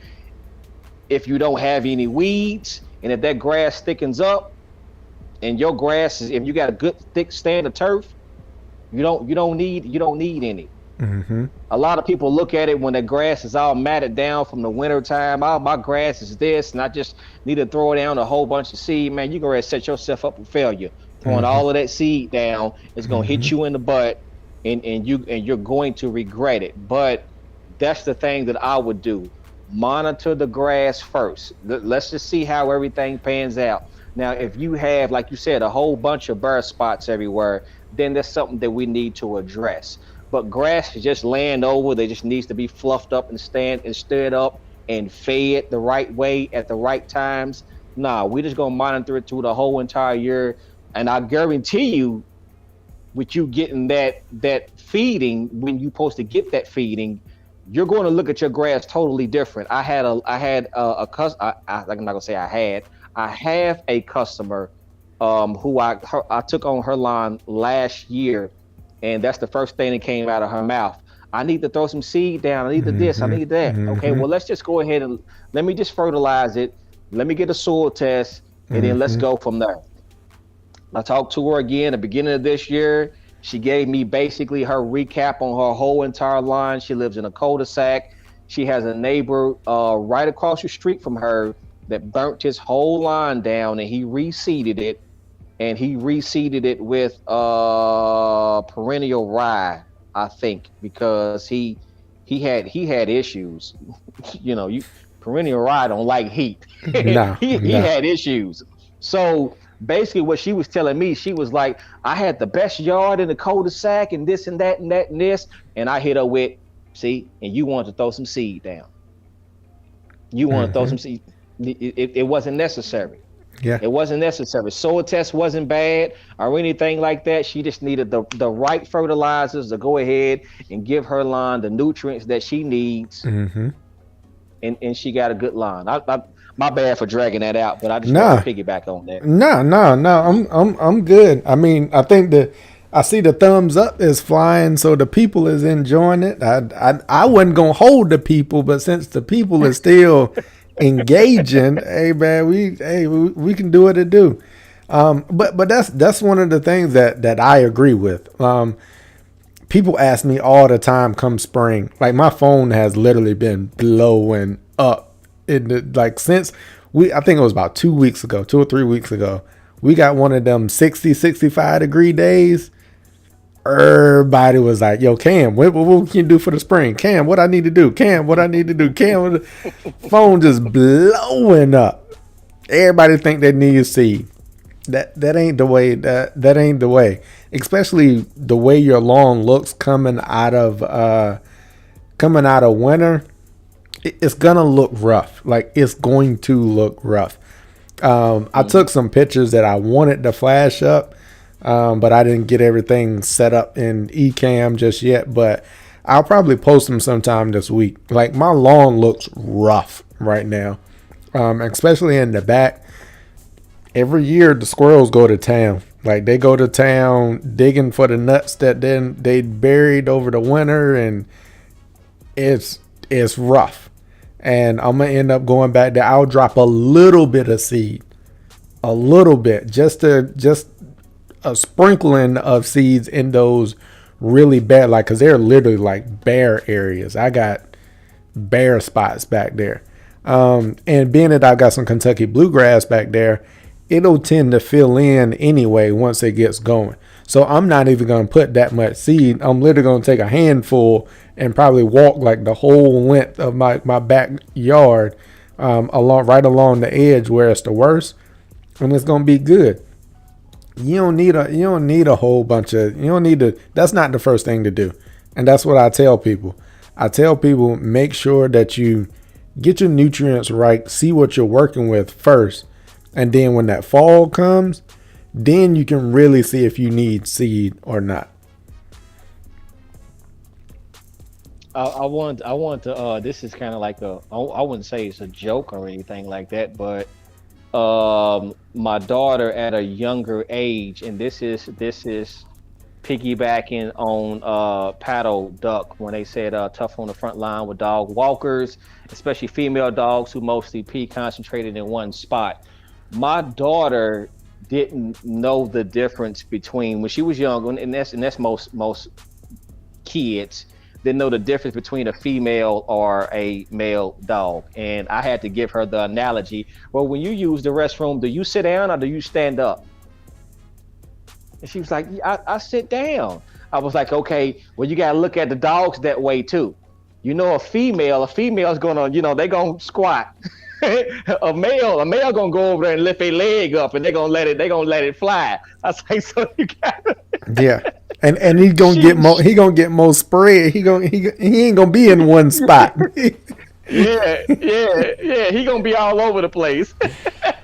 I ain't think I about it thought like that. that. I don't deal with dogs I like thought that. So I don't either. And I really don't have too many customers that actually have dogs. But I mean, like I said, a dog's gonna make it do what it do, man. You're gonna chase the the dog around, whether it's gonna use the restroom or not, or the like one Cam customer said, you you may. got rid of, Oh, well, yeah, yeah, yeah. Well, that's different. That's different. And let me let me go ahead and share that. Let me share that story really quick because a lot of people don't know. I did have a customer that still has a dog. man, I Transylvania. renovated. My Yeah, goodness, Transylvania, man. I appreciate Appreciate I appreciate y'all. appreciate you. I appreciate y'all, both of y'all, you and the wife. I know y'all. It is definitely a women-owned business. March is I think it's what, Women's History Month. So Hmm. yeah, I Hmm. definitely appreciate y'all. Definitely appreciate Yes, y'all. Thank you very much. yes. I just wanted to jump. I had But to jump in there, Turf. I had to jump in there, or Polo. I had to jump in on you. But I had a lady who dog used to just poop in the front yard, and I used to run over it, man. And of course, I'm tracking that stuff on my trailer. I'm tracking it in Polo other be people's pissed. lines. I'm tracking it everywhere. I'm smelling it 3, 4, 5 in yards away. And it's like, okay, look, man, we can't do this anymore. We're gonna have to change this up. You're gonna have to get this stuff up. That stuff lasted very. It didn't last that long. The very next year, her way of stopping the dog from pooping in the front yard, she made the dog go in the backyard, and the backyard is bigger. So I'm still running over it and doing all those things per se. So Turf and Cam, we all talk, majority of the day, every day. And one of the suggestions that they gave was they was like, you know what, just skip it. When you go to her lawn and there's dog poop all over the place, just skip it. So that definitely was an option. But in my line, the one thing that I didn't want to do is to waste time walking over to that lady's lawn and walking all through her backyard trying to see if I see dog poop.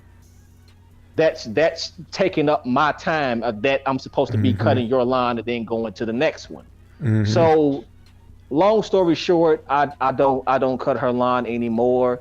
I wasn't. I know a lot of contractors may do that as far as if there's dog poop in the lawn, we'll pick it up, but we're gonna charge you extra and all those extra stuff and extra fees and this and that. Look, bottom line, nobody wants to be right, especially when you have a commercial mower. Nobody wants to be riding over some poop. You get that poop on your trailer. You tracking that poop everywhere. You taking that poop back to wherever you store your equipment. You still smell it. You got to wash it off. Nobody wants to do all of those things, man. So that's just the story on that. No, I don't take care of my lawn anymore. I don't take care of my lawn anymore, and I've actually replaced her. I've actually replaced her because I mean I've had some people that's been basically saying hey whenever if anything opens up, so I've actually I've honestly replaced her too. So hey, Hey, hey, best of luck to her. best of luck. um, I do want to say to the Roots Lawn Care. My brother just joined, new applicator in the business. I want to say congrats to him. We've been talking behind the scenes. Brother starting out, new business, new applicator, new for him. He was on the Grass Factor last Thursday. So if you want to Hmm. learn more about him, hear more about him, go check him out on the Grass Factor last Thursday. So yeah, man, glad to see you stopping by, and appreciate the support. And I hope you out there getting them lawns and everything, getting your plan together. They gave you some good information last Thursday, so you got some things to think about to get them fertilization plans together. And yeah, man, I'm looking forward to seeing what you're gonna do out there. So we had a couple. I had one more question that came in that was actually a pretty decent one that I want. Patricia had one that you can be able to tackle because you deal with squirrels. Um, She said, "Good evening, gents. I am in Massachusetts. I am in Massachusetts. Lawn is covered with 6 inches of snow. The squirrels dug holes all over my lawn. Turf type tile fescue. Should I throw down some seed or will it recover?" So it will recover. And I will say one of the reasons that I put Kentucky bluegrass in my backyard was for that reason. Is because having some Kentucky bluegrass, that Kentucky bluegrass is going to spread throughout the season. So you will get a quicker and a better recovery of those bare spots that the squirrels dig every fall. Because I'm like you, I got some bare spots back there now.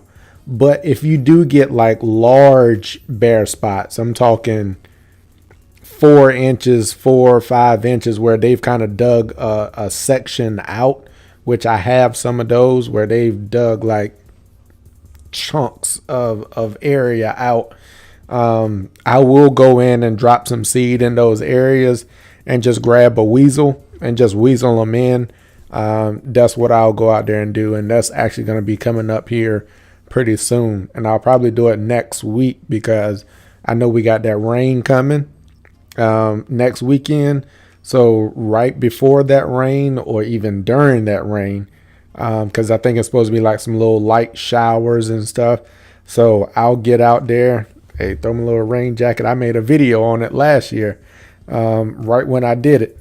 Hey, throw me a little rain jacket on, drop me some seed on the ground, weasel it in, and that's about all I do for it. And that seed will come in, it'll fill those areas in.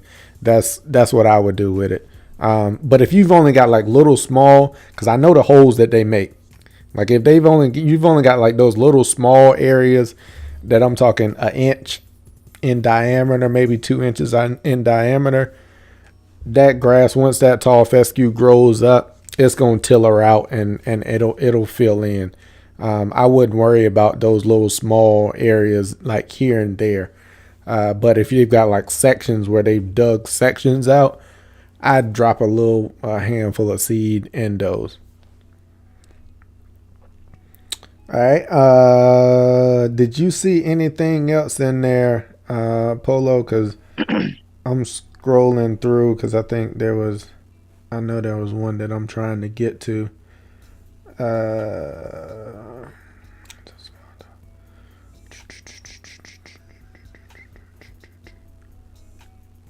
I guess not. I guess I can't find it.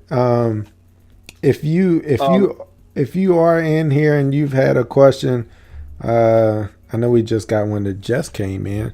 I'll just go ahead and pop that one up. Since that one just came in, and we'll go ahead and address that. What y'all finding are good for kids?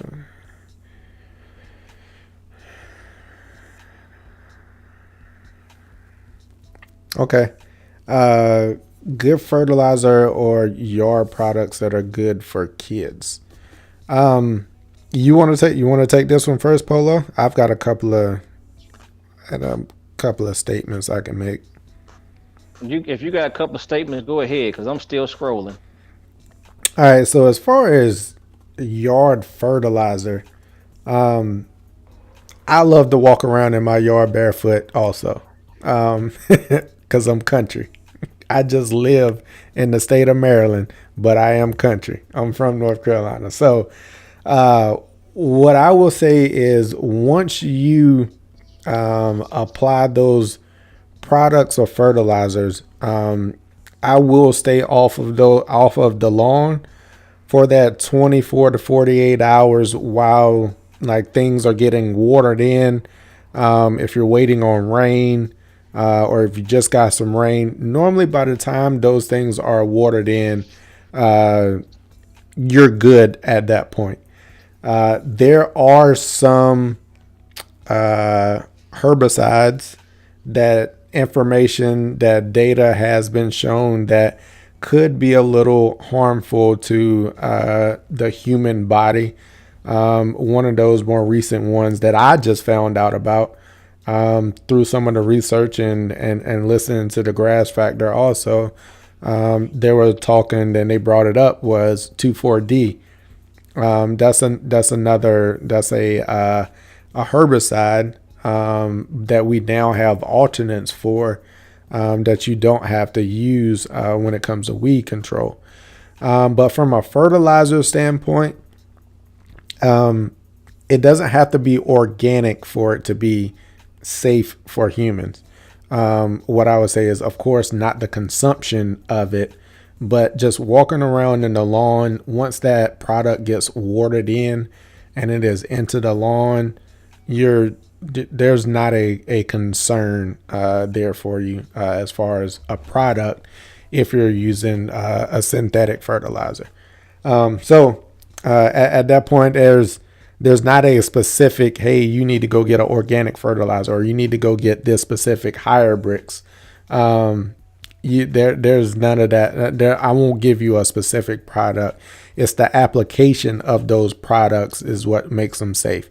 Put them down at the proper rates, making sure that you're following what your label rates are, making sure that they're getting watered in per the labeled application rates. And at that point, after you've passed that period of time and getting them watered in, it is now safe to enter back into the lawn. Reading your labels will also give you any other cautions outside of those kind of normal standard water. Make sure things are watered in, make sure you apply them at the right rates. So be sure that you're also reading and checking your labels there. So yeah, I love walking around in my lawn barefoot also. So I definitely read my labels, and that is the practice that I do after I make an application. Normally I give it 24 to 48 hours. 48 hours is on your extended end. I just like to be sure, and then I'm right back out there probably the next morning after it's been watered in. I'm walking around barefoot. Okay, Cam, I didn't hear what you said, but whatever you said, I back it up because I was doing something. I was doing some apologies, Oh no, apologies. no, you good.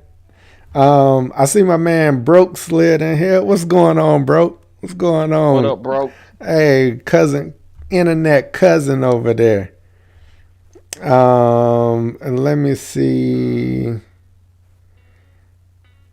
Rackman said, should I throw down a pre-emergent on new grass that began growing last fall from seeding?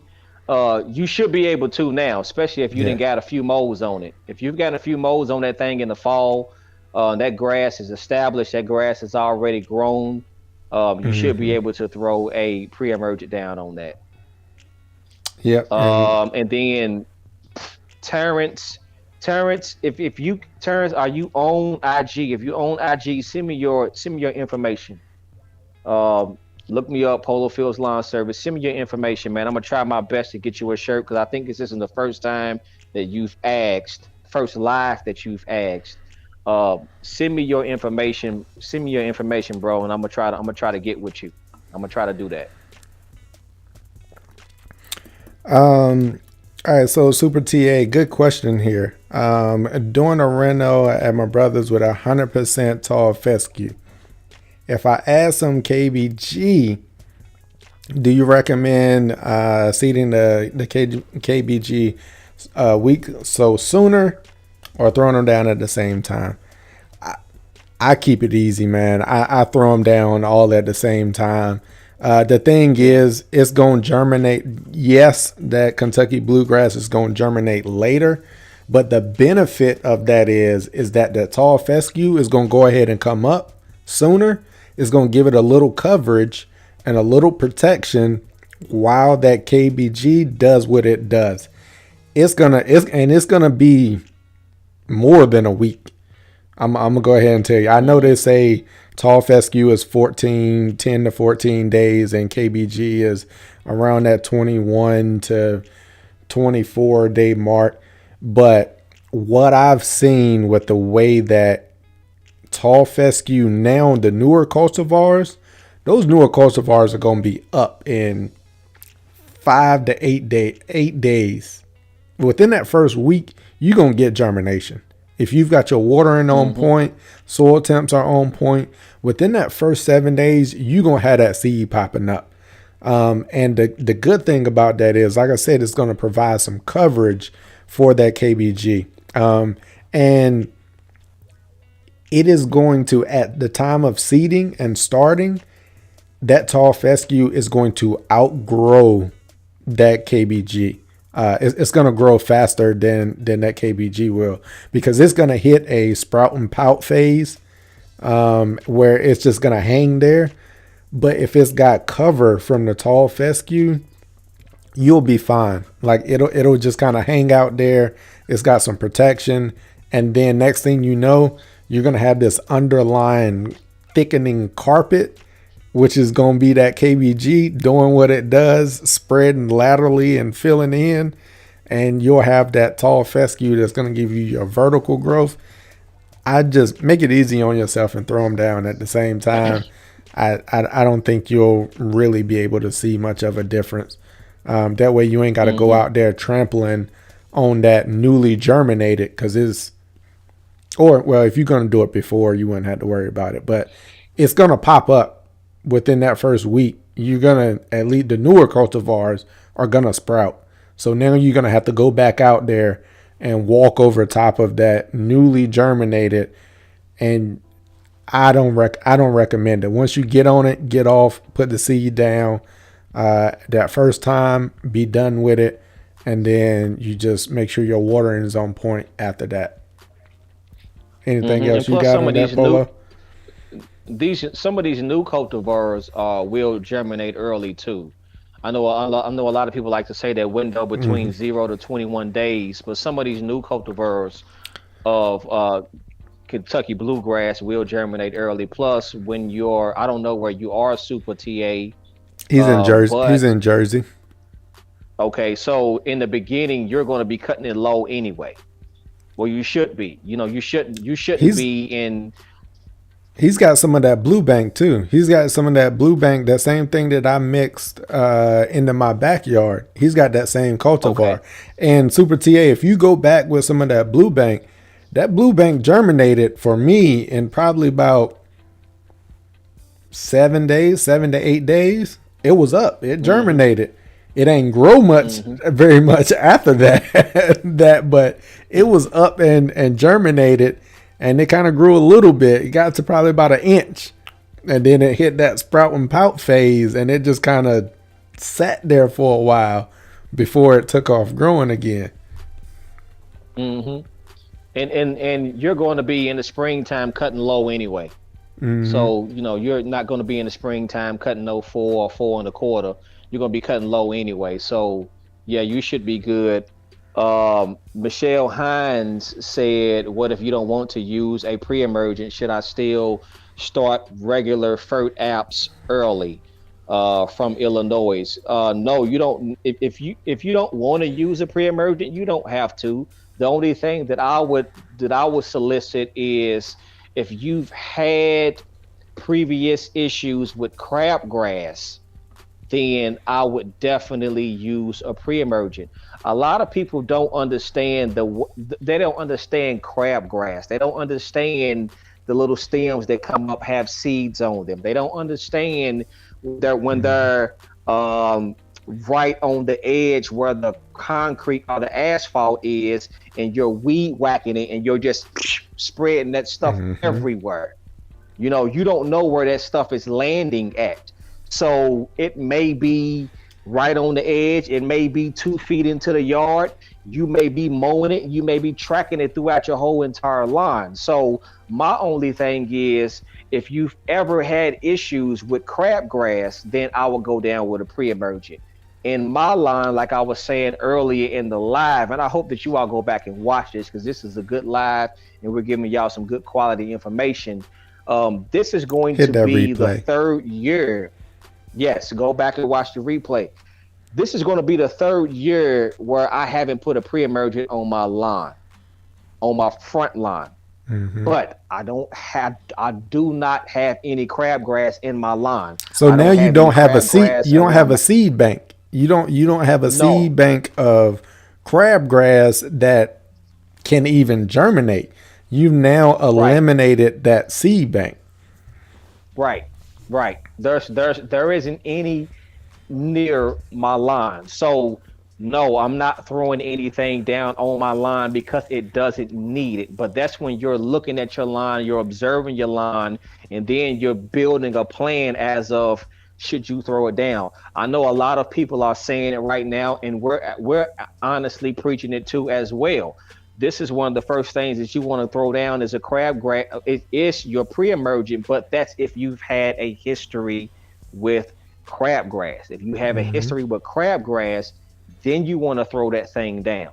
There's three different ones that you can be able to use. A lot of people use prodiamine in the early springtime. A lot of people will use dithiopyr, dithiopyr. I don't know how they pronounce it, but they'll use that, sometimes later. And then a lot of people will use the Scott's product where it have what is it? Pendimethalin, Mm-hmm. where it The has it halt, in the there. halts one, Halts, yeah, halts, yeah, halts. where it's got So pendimethalin.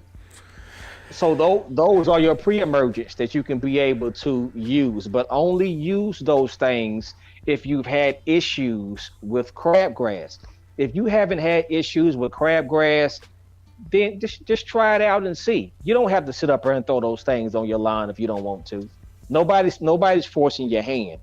We're just Mm-hmm. giving you the information. We're giving you the tools.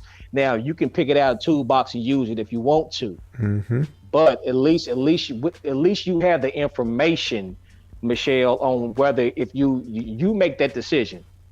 You make that decision on whether you should do it or not. But both of us strongly suggest if you had issues with it, go ahead and do it. If you haven't had issues with it, try it without it and see. Now, if you try without it and you end up getting crabgrass, then you just know what you need to do next time. So so that's on you. That's a judgment call. Yeah, and so just to touch on her second part of her question, should I start regular FERT app early? I think your fertilization timing is independent of your pre-emergent. And the reason I say that, they can be done all at once. But the thing is like if you reach those 50 degrees soil temps, then it's already time. It's time for you to get ready to throw some fert out, and 55 degrees, you're warming up, you're getting your green up. I would recommend that you look at where your real growth is going to start and be a couple of weeks in front of that. So maybe 2 weeks in front of where your real growth is going to start. Looking at I just, it's hard for me to do because now I know the data. Now I know where I can go get the data to make that decision. Man, y'all get a climate appraisal. Like, go to the website, get that climate appraisal. And when you see that curve and you're like, oh man, and Illinois, you're up north, you're farther north than I am. So you might have a month left before I would even throw any, depending on what part of Illinois. If you're southern Illinois or northern part of northern Illinois, you probably got at least a month before it's even time for you to throw any fert, because I'm still waiting another 2 or 3 weeks before I throw any down. So if you don't use a pre-emergent, that's fine. But when your first fert app, that should be dependent more on your soil temps and when you start to get that green up.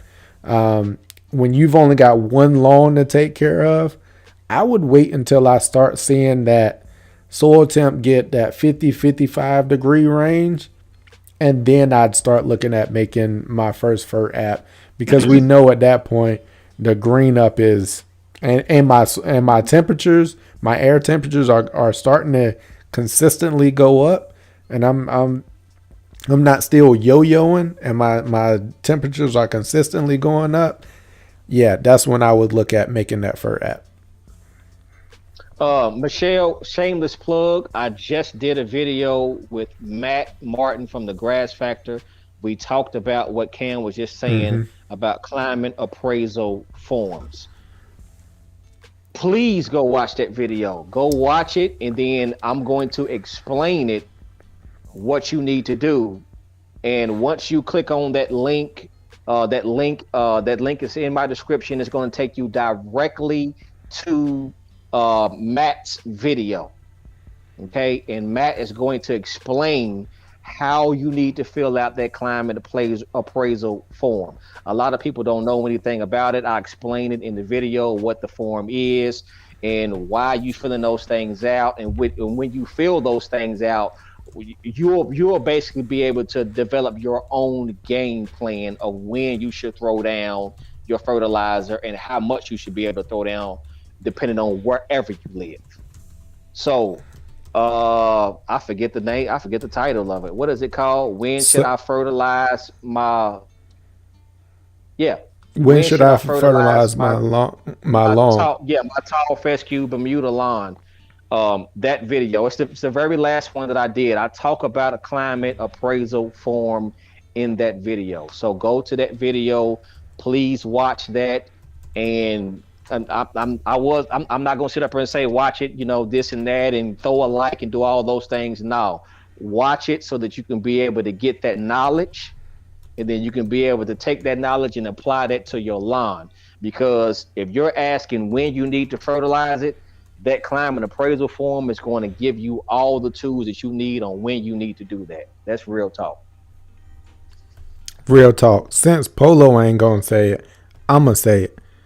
Make sure you like, subscribe, comment, and share that video. Because I'm gonna be honest, like all of that knowledge that was dropped in that video between him, Matt Martin from the Grass Factor, um, man, that information was it's priceless. Like that's some of the stuff that we try to provide as the We Working team right now. We've got almost a full team. I know Turf he should have tapped out by now, or he might be Yeah. working. He might be holding a little Prince, trying to get him to sleep. But that's one of the things that we try to do. We try to provide you all and the community with solid information that's going to help get you started, kind of get you going, and then take it a step deeper.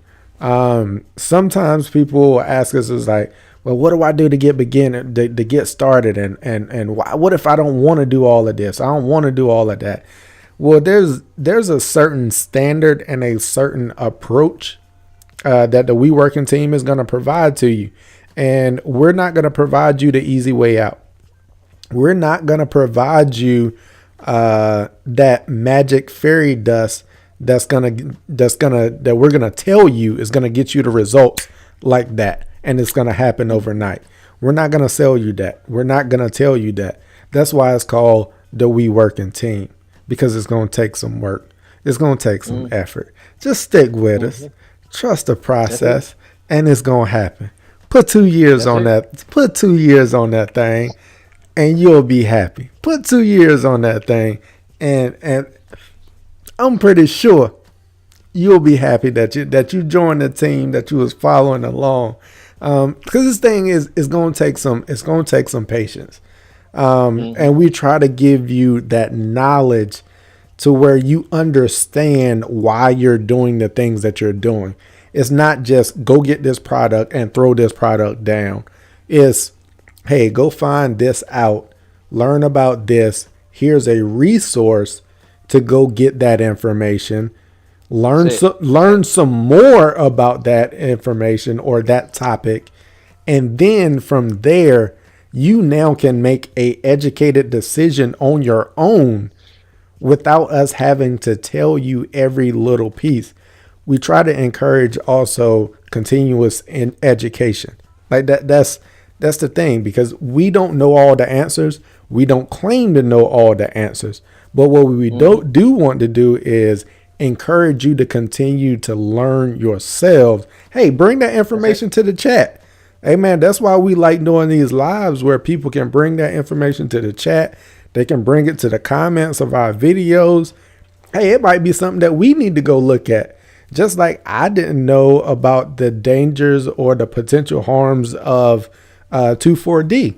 Like I'm continuously learning every single day as much as I can do whenever I got time.